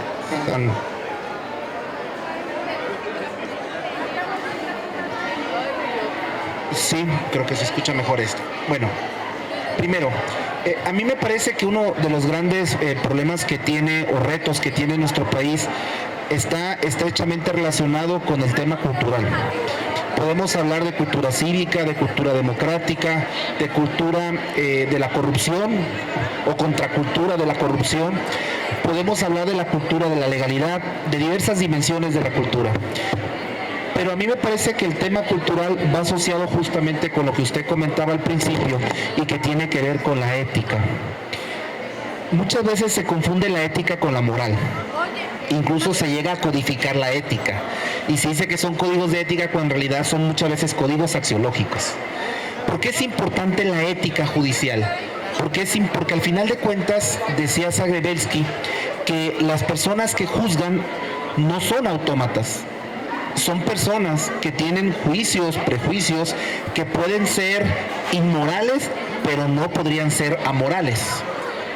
Entonces, la persona juzgadora es una persona humana que tiene conocimientos previos, que hace uso de la hermenéutica para resolver problemas jurídicos, pero que tiene ante sí un gran reto, y es cómo resolver los problemas ajenos desde una perspectiva particular que está fuertemente dotada de conocimientos técnicos, pero que también se enfrenta a una realidad, y es cómo la sentencia va a operar en esta realidad social. Recordemos que el propio Lasalle, cuando hablaba de la Constitución, nos decía que una Constitución que toma en cuenta los factores reales de poder es una hoja viva, pero que si no toma en cuenta estos factores no es más que una hoja de papel. Y me parece que ese es un segundo riesgo que tiene la actividad judicial, que las sentencias se conviertan en meras hojas de papel, que no logren restituir, proteger o resarcir en el daño o en el derecho violado a la persona, sino que la sentencia no se ejecute y que no logre la persona encontrar no solamente la restitución de sus bienes o derechos, sino que logre recobrar la credibilidad y la confianza en las instituciones impartidores de justicia. Y esto, recordemos que fue una de las variables que se tomó en cuenta por el Ejecutivo Federal y por el Legislativo para impulsar la reforma constitucional al Poder Judicial del mes de septiembre del año 2024. El diagnóstico, entre otras cosas, nos decía que había corrupción, que había nepotismo, que tenemos una justicia tardía, una justicia cara, que había privilegios de las personas juzgadoras, pero también decía que había corrupción y que también decían que había falta de ética en la labor judicial. Con independencia que podamos o no compartir el diagnóstico, una cosa que me parece que es auténtica es cuando decía que la sociedad se sentía alejada de la administración de justicia. La sociedad no se veía reflejada en las personas juzgadoras. Sentían que las personas juzgadoras trabajaban para una élite y no trabajaban para la sociedad misma. Y a eso me refiero con la confianza institucional. Latinobarómetro, desde la anterior edición y la del 2025, ha establecido cómo la confianza institucional en las instituciones impartidoras de justicia no ha tenido un crecimiento ni aritmético ni exponencial. Al contrario, hay un decremento en el nivel de confianza. Las personas incluso están dispuestas a tolerar o a soportar violación de derechos, de sus propios derechos, particularmente derechos humanos, si la autoridad a cambio de ello va a resolver problemas sensibles. Y esto es grave. Esto es grave porque cuando estamos dispuestos a sacrificar la protección, la garantía, el respeto de los derechos humanos, entonces tenemos un gran problema. Y es uno de los tantos problemas que tiene nuestro país. ¿Cómo podría funcionar desde mi perspectiva la ética? ¿Cuál es el rol que jugaría la ética en esta perspectiva de la administración de justicia y en las decisiones judiciales? Si nosotros partimos entonces que las personas juzgadoras tienen una formación técnica, una formación empírica, pues evidentemente la ética va a ser la brújula, va a ser la guía de su conducta, porque al final de cuentas la filosofía japonesa, por ejemplo, se dice que todos podemos ser honestos, pero pocos podemos ser honestos frente al espejo. Podemos ser honestos frente a los demás, pero la prueba de la honestidad se encuentra en la soledad. ¿Cómo vigilamos entonces la actuación de las personas juzgadoras? Por el número de sentencias que emiten, por la calidad de las sentencias, por el número de sentencias que le confirma el Tribunal de Alzada, por la calidad de las sentencias, por la diversidad de derechos que protegen o tutelan, porque son progresistas, y es que no contamos con un parámetro para medir esa eficacia de las sentencias. Por lo tanto, el tema o la perspectiva de la ética judicial queda en una especie de limbo, cuando me parece que en realidad no debería ser así. Al final de cuentas, la persona juzgadora tiene que asumir su rol, porque no solamente tiene un papel constitucional y legal, tiene una función social. La sentencia misma debe tener una función pedagógica y social. Con esto no podría sostener, o no estoy diciendo, que la persona juzgadora tiene que hacer TikToks, tiene que hacer Reels, tiene que aparecer en redes sociales para tratar de empatizar con la comunidad. Claro, la elección judicial a eso llevó, porque se ocupaban ganar adeptos y conseguir votos para llegar al puesto. Y se va a ocupar en el 2027 con la renovación del otro 50% del Poder Judicial Federal y algunas entidades federativas. Pero me parece que al final de cuentas la sociedad, más que esperar creadores de contenido judiciales, necesita personas juzgadoras que asuman con responsabilidad ética, moral, social, constitucional, legal e incluso política la función tan relevante que desempeñan. Ayer en un diplomado que justamente imparte la Escuela Judicial Electoral del Tribunal Electoral del Poder Judicial de la Federación sobre elecciones judiciales, se discutía sobre la preocupación de algunas personas de que la política alcanza la judicatura. Ya alcanzó, porque la política es inherente a nuestra condición. Si tememos la política, que la política contamine o llegue a la judicatura, ya llegó. Y no llegó con la elección judicial de este 2025 o con la reforma del 2024. Al final de cuentas, el método para la designación de magistraturas es un método político, constitucional pero político. Para magistraturas locales era político y sigue siendo político. La pregunta es entonces cómo establecemos límites a esta actividad política. Y me parece que con dos elementos. Primero, con la responsabilidad ética de las personas juzgadoras y segundo, con los mecanismos de control ciudadano que ejerzan las personas para vigilar el cumplimiento de la función jurisdiccional. Esto me parece que es lo segundo, lo más complicado. ¿Por qué? Porque para eso necesitamos un nivel de desarrollo democrático. Necesitamos estar informados, necesitamos discernir entre la información falsa y la información más próxima a la realidad. Pero también necesitamos dejar a un lado filias y fobias, porque el riesgo que corre en este país, me parece, en este momento la judicatura, no es que se contamine con la política como hay quien lo sostiene. Me parece que el gran riesgo es que las personas que llegaron a asumir la honrosa representación del Estado, en este caso particular de la impartición de justicia, no tengan claridad sobre cuál es su función. Su función no es publicar en redes sociales: soy tu magistrado, magistrada, juez o jueza y estoy a tu servicio. Esta es tu casa. Ven y te voy a dictar sentencia como me la pidas. Me parece que eso es grave, porque al final de cuentas hay garantías procesales, hay principios procesales, hay reglas que hay que atender para cuidar justamente el equilibrio procesal de las partes, y al final de cuentas las sentencias no se pueden dictar a la carta. Las sentencias van a resolver problemas jurídicos, algunos más complejos que otros. ¿Qué es lo que espera la sociedad? Me parece una persona juzgadora, ecuánime, imparcial y objetiva, que pueda resolver un asunto en los términos que su capacidad y experiencia le permitan desarrollar de la mejor manera posible. Y este nivel de confianza me parece que se puede o se sustentaría en una confianza también de la responsabilidad ética de las personas juzgadoras. Es cuanto.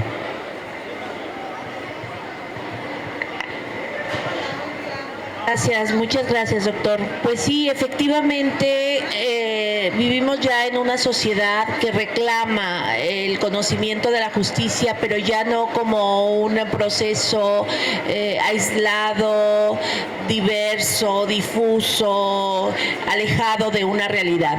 Cada vez las personas acuden y sabiendo que el porcentaje de impunidad es altísimo, pues acuden buscando esa justicia, y esa justicia es denegada, ya sea por un acceso que no lo tienen, por trabas también durante el proceso, etcétera. Y cuando llegan a la sentencia, pues ven que no está reflejado muchas veces ese interés manifestado.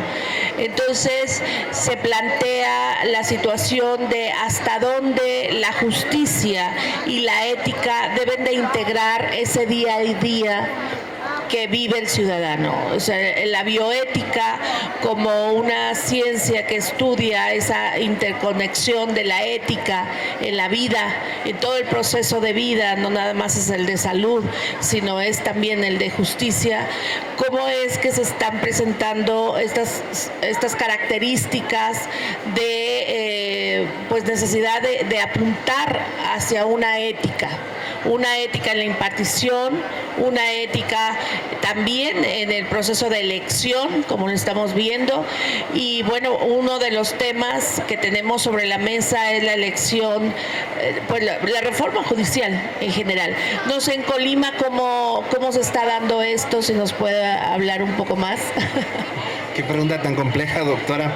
La verdad es que Voy a usar una expresión de un magistrado de un tribunal federal que cuando analizó un asunto de Colima dijo, hace ya como unos 20 años, dijo, la legislación de Colima no está para concurso, pero es lo que tienen. Entonces nuestra legislación no está para concurso, pero es lo que nuestra legislatura nos dio. En realidad me parece, y lo digo con respeto por supuesto, pero desde la perspectiva académica, sin filias ni fobias, que la elección, al menos en el caso de Colima, no fue alejada de lo que pasó en el contexto nacional. No necesariamente llegaron las personas mejor preparadas. No necesariamente personas con experiencia judicial, con capacidad técnica y con probidad. Esa es la realidad. Quedaron fuera muchas personas que por decisión propia, capaces, con trayectoria, decidieron simplemente no participar. Otras que sí participaron, pero no tuvieron la capacidad operativa de reunir la cantidad de votos mínima que le permitiera alcanzar el cargo. Entonces, en el caso particular de Colima, se hizo una reforma prácticamente copiada de la federal.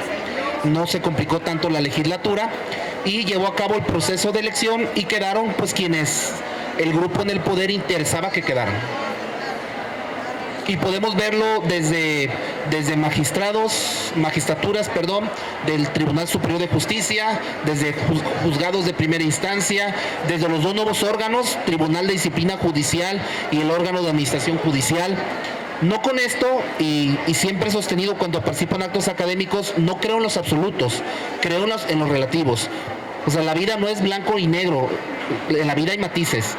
Entonces, ni todas las personas son corruptas, ni todas son puras, ni elocuentes. Hay personas obtusas, hay personas capaces. Entonces, en Colima tenemos personas excepcionalmente capaces en la judicatura, pero tenemos personas que honestamente pues se inscribieron y el número de votos les dio para llegar. Esa es la realidad. Hablar de si funciona o no la reforma, como lo he sostenido en otros foros, sería prematuro, pero diría Bobbio, si revisamos cómo ha sido el pasado, cómo está el presente, hagamos prospectiva. La prospectiva indica que no tenemos un futuro muy distinto a los resultados que el anterior sistema de justicia nos daba.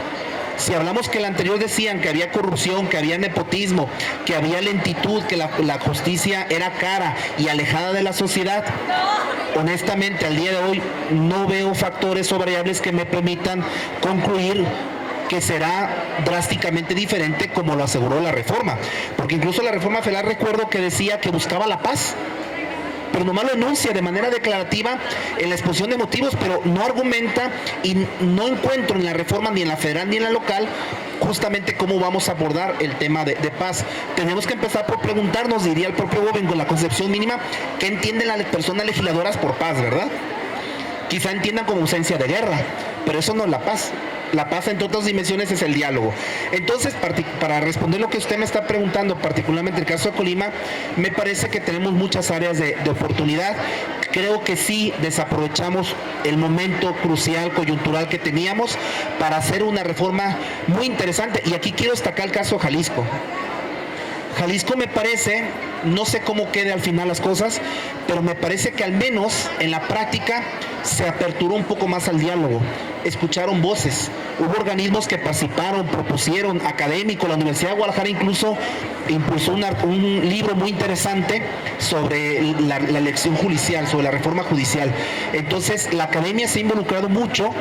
Entiendo, hay grupos que han participado con el Congreso para la reforma, pero en la práctica esperemos que la disposición normativa no vaya distanciada, como regularmente ocurre, de la realidad.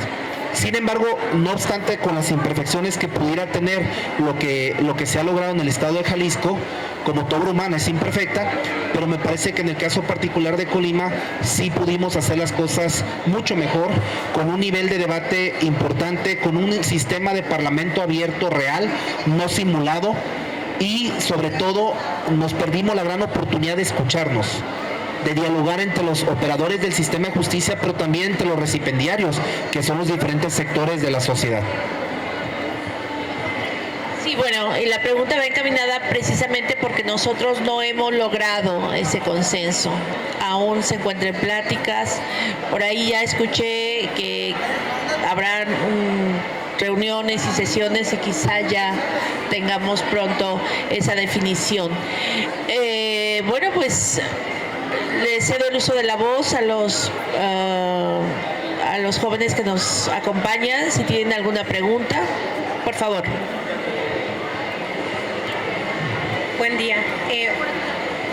¿Qué habilidades considera que debería tener? Si gustas acercarte más al micrófono. Buenos días, ¿qué habilidades considera que debería tener el bioeticista con posgrado en dado caso que decida también ser perito? A ver, me repite la pregunta porque la primera parte no se la escuché. ¿Qué habilidades debería buscar formarse el bioeticista con posgrado para hacer peritajes?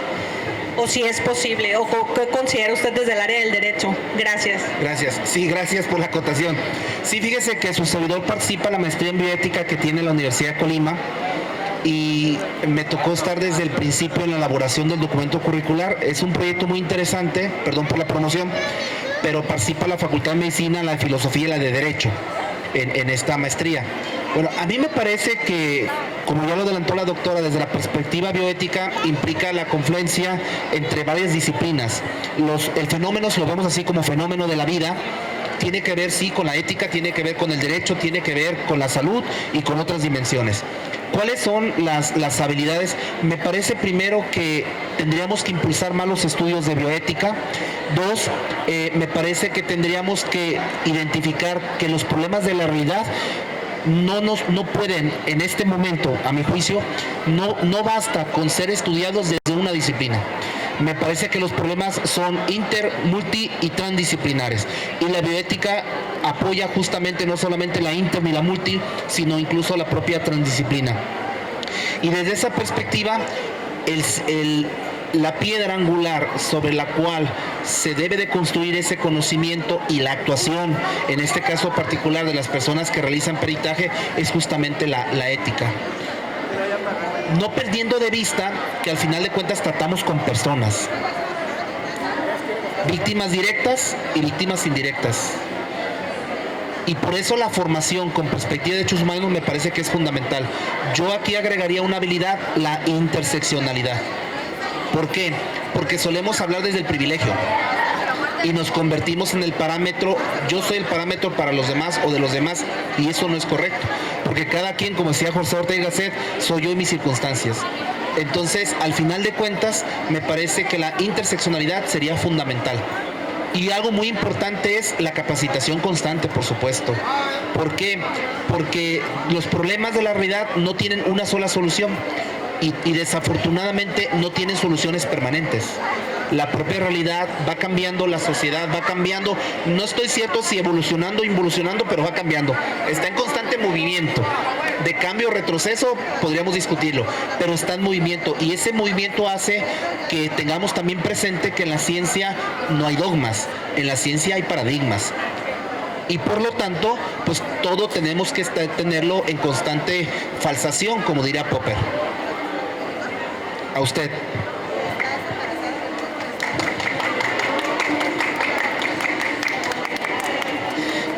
Bueno, una preguntita a raíz de lo que decía, que la política como que ha incursionado en la justicia y no sé, yo no me siento como tan a gusto con la forma como se están eligiendo las autoridades a nivel federal, a nivel estatal, ¿verdad?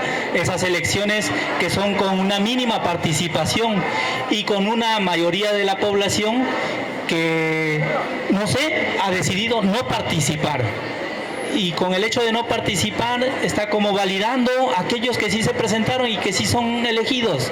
No sé cuán ético puede ser eso, qué podemos hacer en la sociedad civil para generar ese cambio, esa participación. Gracias. Bueno, me parece que es ético desde el momento que la persona decide por sí participar o no. Acertada o no la decisión ya es otra cuestión. Lo voy a poner un ejemplo aquí en la FIL. Suponiendo que en la FIL haya 300 stands. Si no me gusta ninguno de los 300 stands, ¿cuál es la opción que tengo? Salirme de este espacio físico y buscar en otro más o menos similar algo que me agrade. El problema en nuestro país en temas políticos es que tenemos estos 300 stands. Si no me gusta uno, ¿a dónde volteo? Si no estoy de acuerdo con el partido en el poder y sus aliados, ¿a dónde volteo? ¿A una oposición inexistente? ¿Una oposición desdibujada? ¿A dónde volteo? ¿A dónde voltea la ciudadanía? Entonces, la pregunta justamente es esa. ¿Cómo canalizamos como sociedad ese descontento que puede o no haber con la situación gubernamental? Porque partamos de algo. Tenemos que identificar cuáles son los problemas que nos aquejan. Al menos es seguridad. Y el problema de seguridad, el tema de seguridad es concurrente. Municipio, Estado y Federación. Por lo tanto, hay corresponsables. Y mientras no asuma cada quien su responsabilidad en el espacio público, entonces el problema no se atenderá y mucho menos se resolverá. ¿Qué podemos hacer la ciudadanía? Me parece que ser mucho más crítica, pero crítica guión acción o crítica guión activa. No estoy de acuerdo, pero yo trabajo, yo aporto. Alexandre Tocqueville hace más de 200 años estaba inconforme con lo que pasaba. Se encerró un tiempo y después de reflexionar mucho tiempo dijo, la solución es, no estoy de acuerdo, puedo cambiar las cosas. ¿Cómo? Participando. Entonces tenemos que participar, me parece, informándonos, acudiendo a las urnas. Acude menos del 50% del padrón electoral. El otro 50% no quiere decir que no está de acuerdo. Puede ser que no le interesa, puede ser que es apático. Hay muchas razones. Y entonces tenemos que advertir justamente cuáles son esas razones por las cuales las personas no van a participar. Me quejo o no, tengo derecho no a quejarme si no participo. Me parece que el derecho a disentir lo tenemos. Pero mi margen de influencia se reduce si solamente me siento a criticar.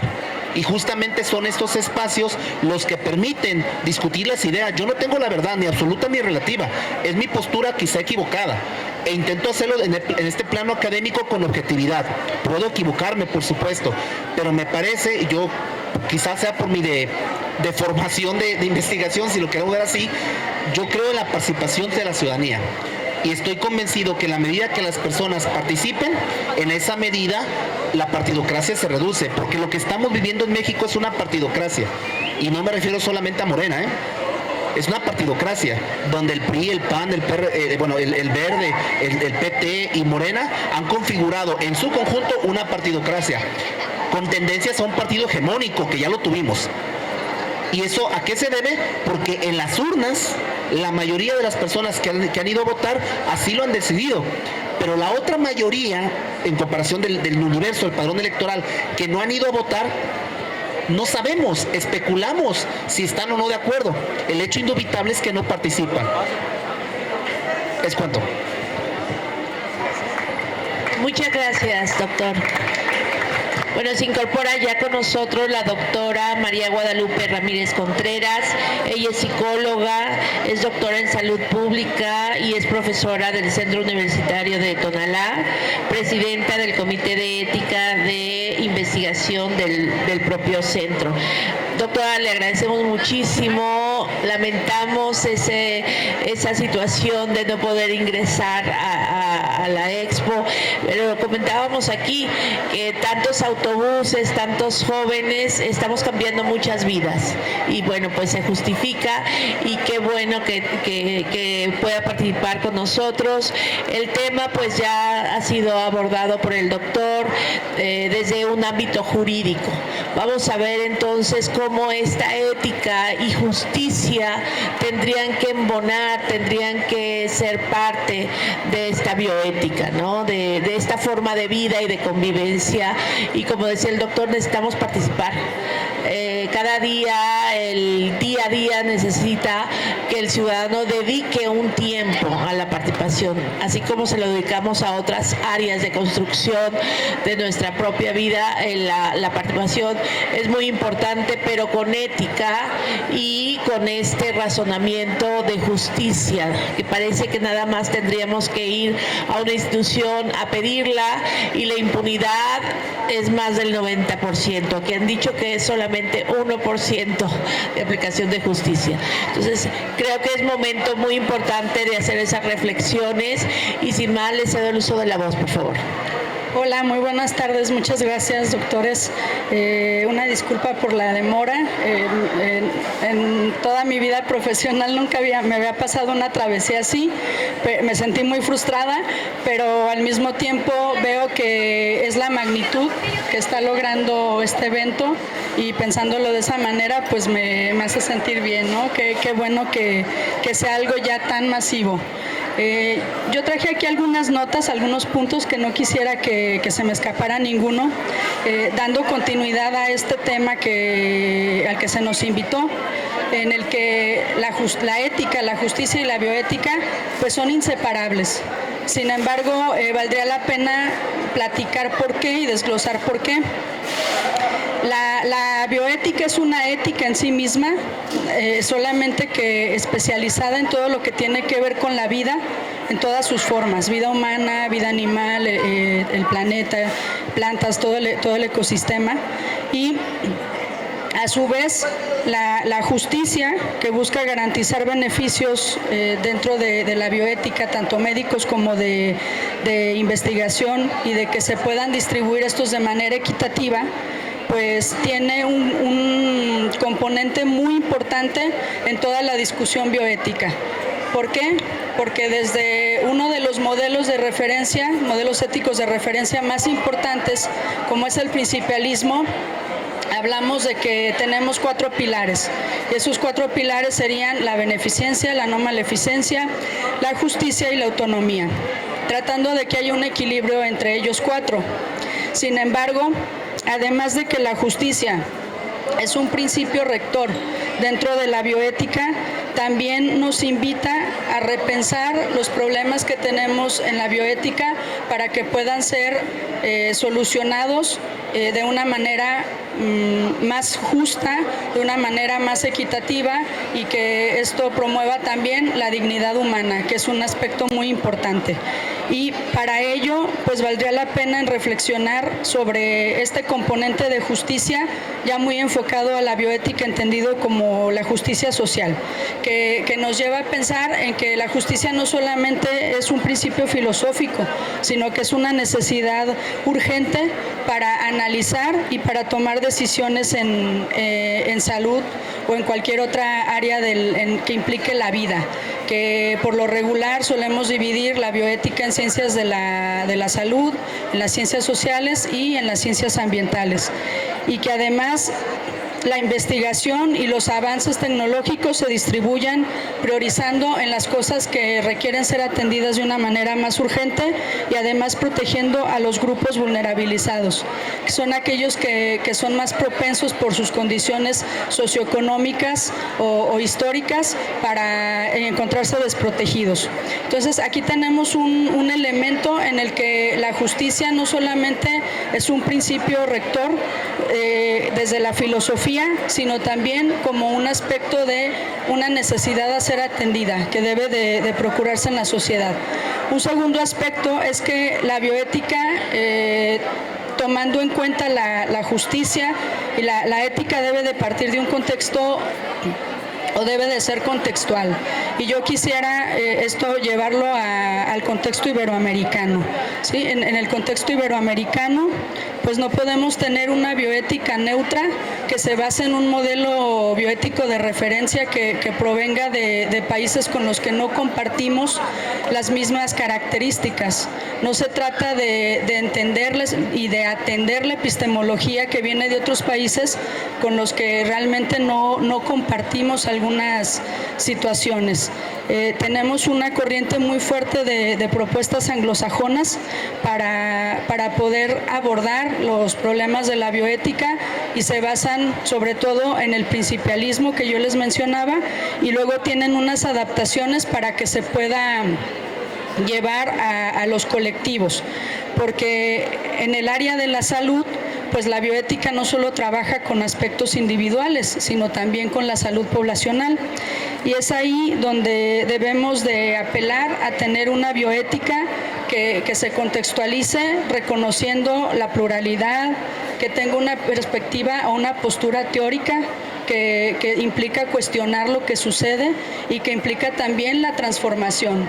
O sea, una de las riquezas más importantes que podemos destacar de las propuestas bioéticas de autoras y autores iberoamericanos es el poder transformador que tiene la bioética, que no solamente nos vamos a concentrar en denunciar, en hacer visible lo que está sucediendo, sino que vamos a querer lograr una transformación o un cambio social.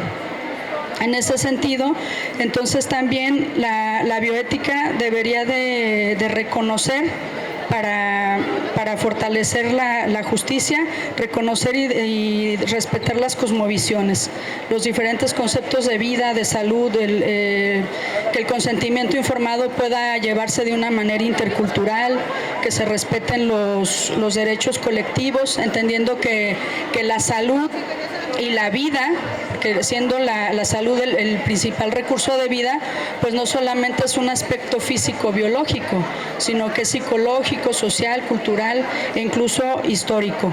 Y que esto también exige que la ética de la investigación se centre en la dignidad de las personas. O sea, habría como muchos aspectos que están entrelazados y que no los podemos desprender, pero que a veces para fines didácticos o de discusión los separamos un poquito.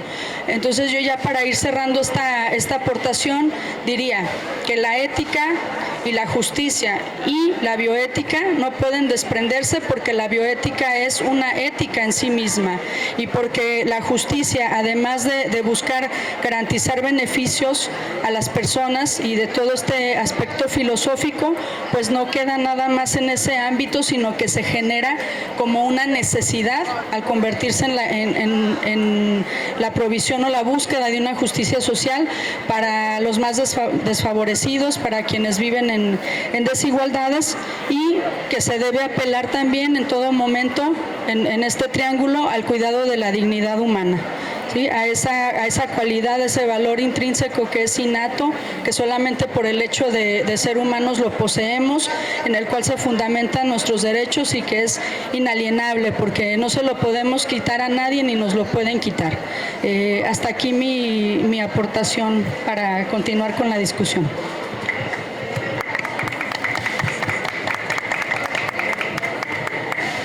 Muchas gracias, doctora. A mí me gustaría que comentara, desde luego voy a pasar el micrófono a los asistentes para que hagan las preguntas que consideren, pero sin embargo me gustaría tu reflexión acerca de esa justicia social. Bueno, por ahí la ONU sacó este término de seguridad humana, que implica pues el poder dotar de todos estos derechos humanos inherentes a las personas, y tú lo amplías con el término de justicia social. Como estamos hoy en día, no digamos ya en México, en Jalisco y en nuestros propios municipios en donde habitamos, donde vivimos, ¿cómo sería un canal de comunicación o cómo se puede visibilizar una bioética aplicada en ese término? Muy bien, pues la justicia social debería de buscarse promoviendo también la participación de todas las personas de la sociedad, tener una integración a la hora del análisis, de la toma de decisiones, de la solución de las problemáticas. Esto tiene muchas implicaciones, requiere también un papel activo no solamente de la población, sino también del Estado. El Estado como protector. Se habla mucho con los autores latinoamericanos como Garrafa, como Cotou, de que sea un Estado protector, que cuide, que no se vulnerabilice a las personas, que se traten de erradicar las desigualdades sociales. En ciencias de la salud nos basamos mucho en el marco teórico, en el modelo que se nos propone desde los determinantes sociales de salud, entendiendo que la salud y la enfermedad son un proceso dinámico dinámico en el que la persona tiene una agencia, pero que también se involucran diversos factores como es la atención médica, la herencia o la genética humana, los servicios de salud y por supuesto los estilos de vida. En ese sentido, pues el Estado debe de garantizar que la distribución del acceso a la salud, de los servicios a la salud, por ejemplo, se dé en un marco de justicia, sea de una manera equitativa y que promueva además la participación social y el empoderamiento de los ciudadanos, que viene a ser una integración en la toma de decisiones, en la resolución de los problemas públicos, en la toma del poder hacia sí mismos para asumirse como personas con derechos y que también pueden tener una incidencia en las problemáticas que nos rodean. Me parece que por ahí pudiéramos empezar, y desde la bioética, pues cuestionando los modelos individualistas y pensando que hay ciertos problemas que deben de resolverse pensando en la pluralidad, pensando en los colectivos, y en ese sentido pues empezamos a generar también la tensión entre la libertad individual y el bienestar colectivo, qué pesa más, o cómo se debe de ejercer esta justicia social, esta equidad en la salud global y por supuesto en la vigilancia y en la reglamentación de los servicios de salud. Entonces, en síntesis, creo que debemos de tener papel activo todas las partes, tanto el Estado como las personas involucradas en las problemáticas sociales que actualmente nos aquejan.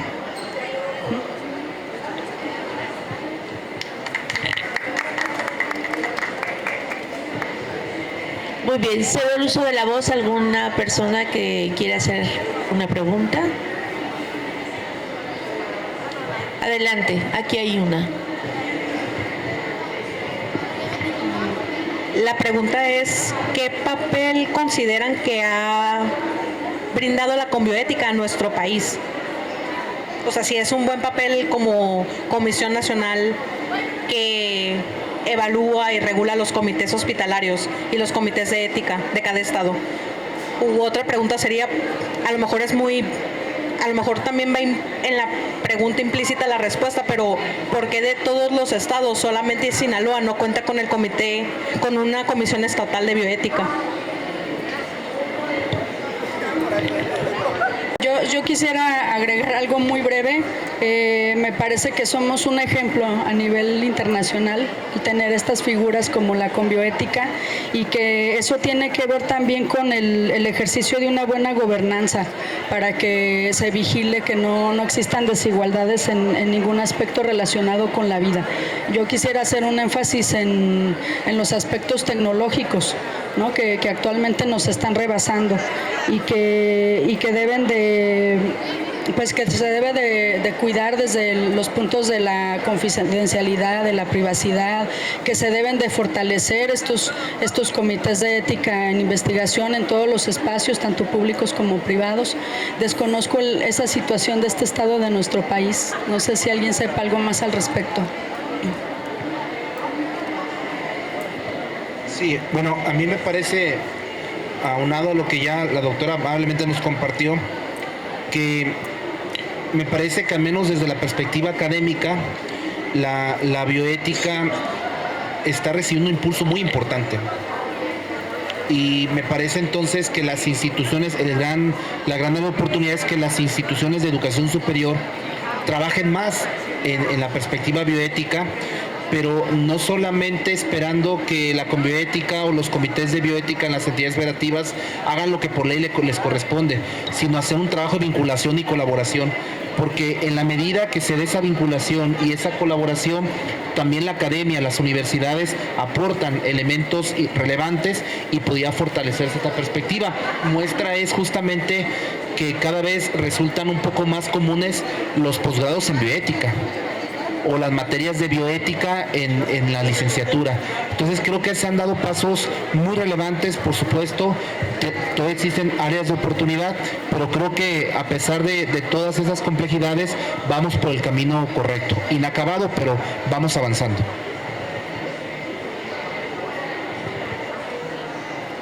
Y un poco complementando la pregunta, ¿se ha visto entonces avances a partir de esa formación de los comités? Bueno, sí, lo que nosotros hemos vislumbrado es que en la medida que las instituciones preparen a las personas que se vincularán en términos bioéticos, desde la perspectiva académica de formación con la bioética, y que van a impactar en el mercado laboral o en el sector social, me parece que sí ha habido avances. Pero lo que sí, por ejemplo, nosotros hicimos algunas revisiones sobre cuántos posgrados había de bioética en el país y la realidad es que no sobran. Aún son escasos, pero me parece que también se debe a que muchas universidades están sujetas o estaban sujetas a otros parámetros de evaluación, por ejemplo, del anterior CONACYT y ahora Secretaría de Ciencias. Después de la pandemia, entonces, el propio CONACYT, después Secretaría de Ciencias dijo, bioética, problemas nacionales, entra conocimiento de frontera, entonces varias universidades vieron la oportunidad también de incursionar en esta perspectiva. Otras ya tienen mucho tiempo haciéndolo, por supuesto, pero me parece que aún así, insisto, hay un largo camino todavía por andar, pero creo que aún así vamos avanzando. Sí, me parece que la enseñanza en bioética debería de atravesar todos los niveles de la educación en nuestro país y que se está trabajando para ello, que también se está trabajando en tener una mayor oferta a nivel de posgrado, y en el ámbito académico y de investigación creo que cada vez se hace más énfasis en la importancia de que todos los proyectos pasen por un comité de ética, que sean sometidos y que sean aprobados, porque incluso cada vez es más frecuente que las revistas científicas pidan que tengas ese documento para que te puedan realizar alguna publicación. Incluso ya en los eventos académicos como congresos se está solicitando para presentar algún trabajo en modalidad oral o en póster que tengas una aprobación del Comité de Ética en Investigación.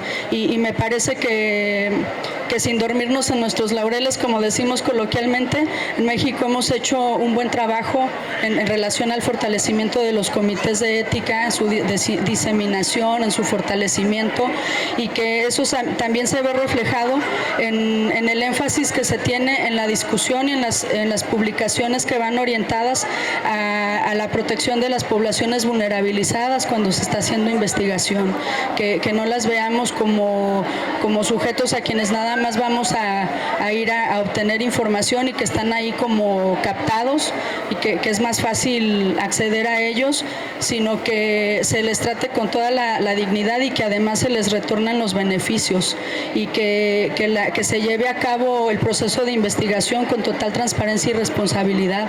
Ahí hay un papel muy, muy importante de los comités de ética en investigación, es lo que yo quisiera aportar.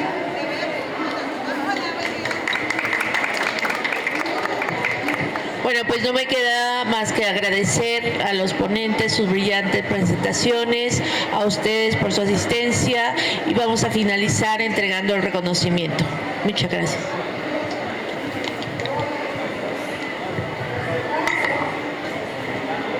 Universidad de Guadalajara, el Centro Universitario de Ciencias Sociales y Humanidades otorga la presente constancia al doctor Egno Francisco Morán Torres por su participación en el conversatorio sobre Derecho Global, Desafíos Legales para la Justicia Global, con la ponencia Ética y Justicia, Consideraciones Bioéticas. La fecha de hoy firma la doctora Dulce María Zúñiga Chávez, rectora del Centro Universitario de Ciencias Sociales y Humanidades, y su servidora. Muchas gracias.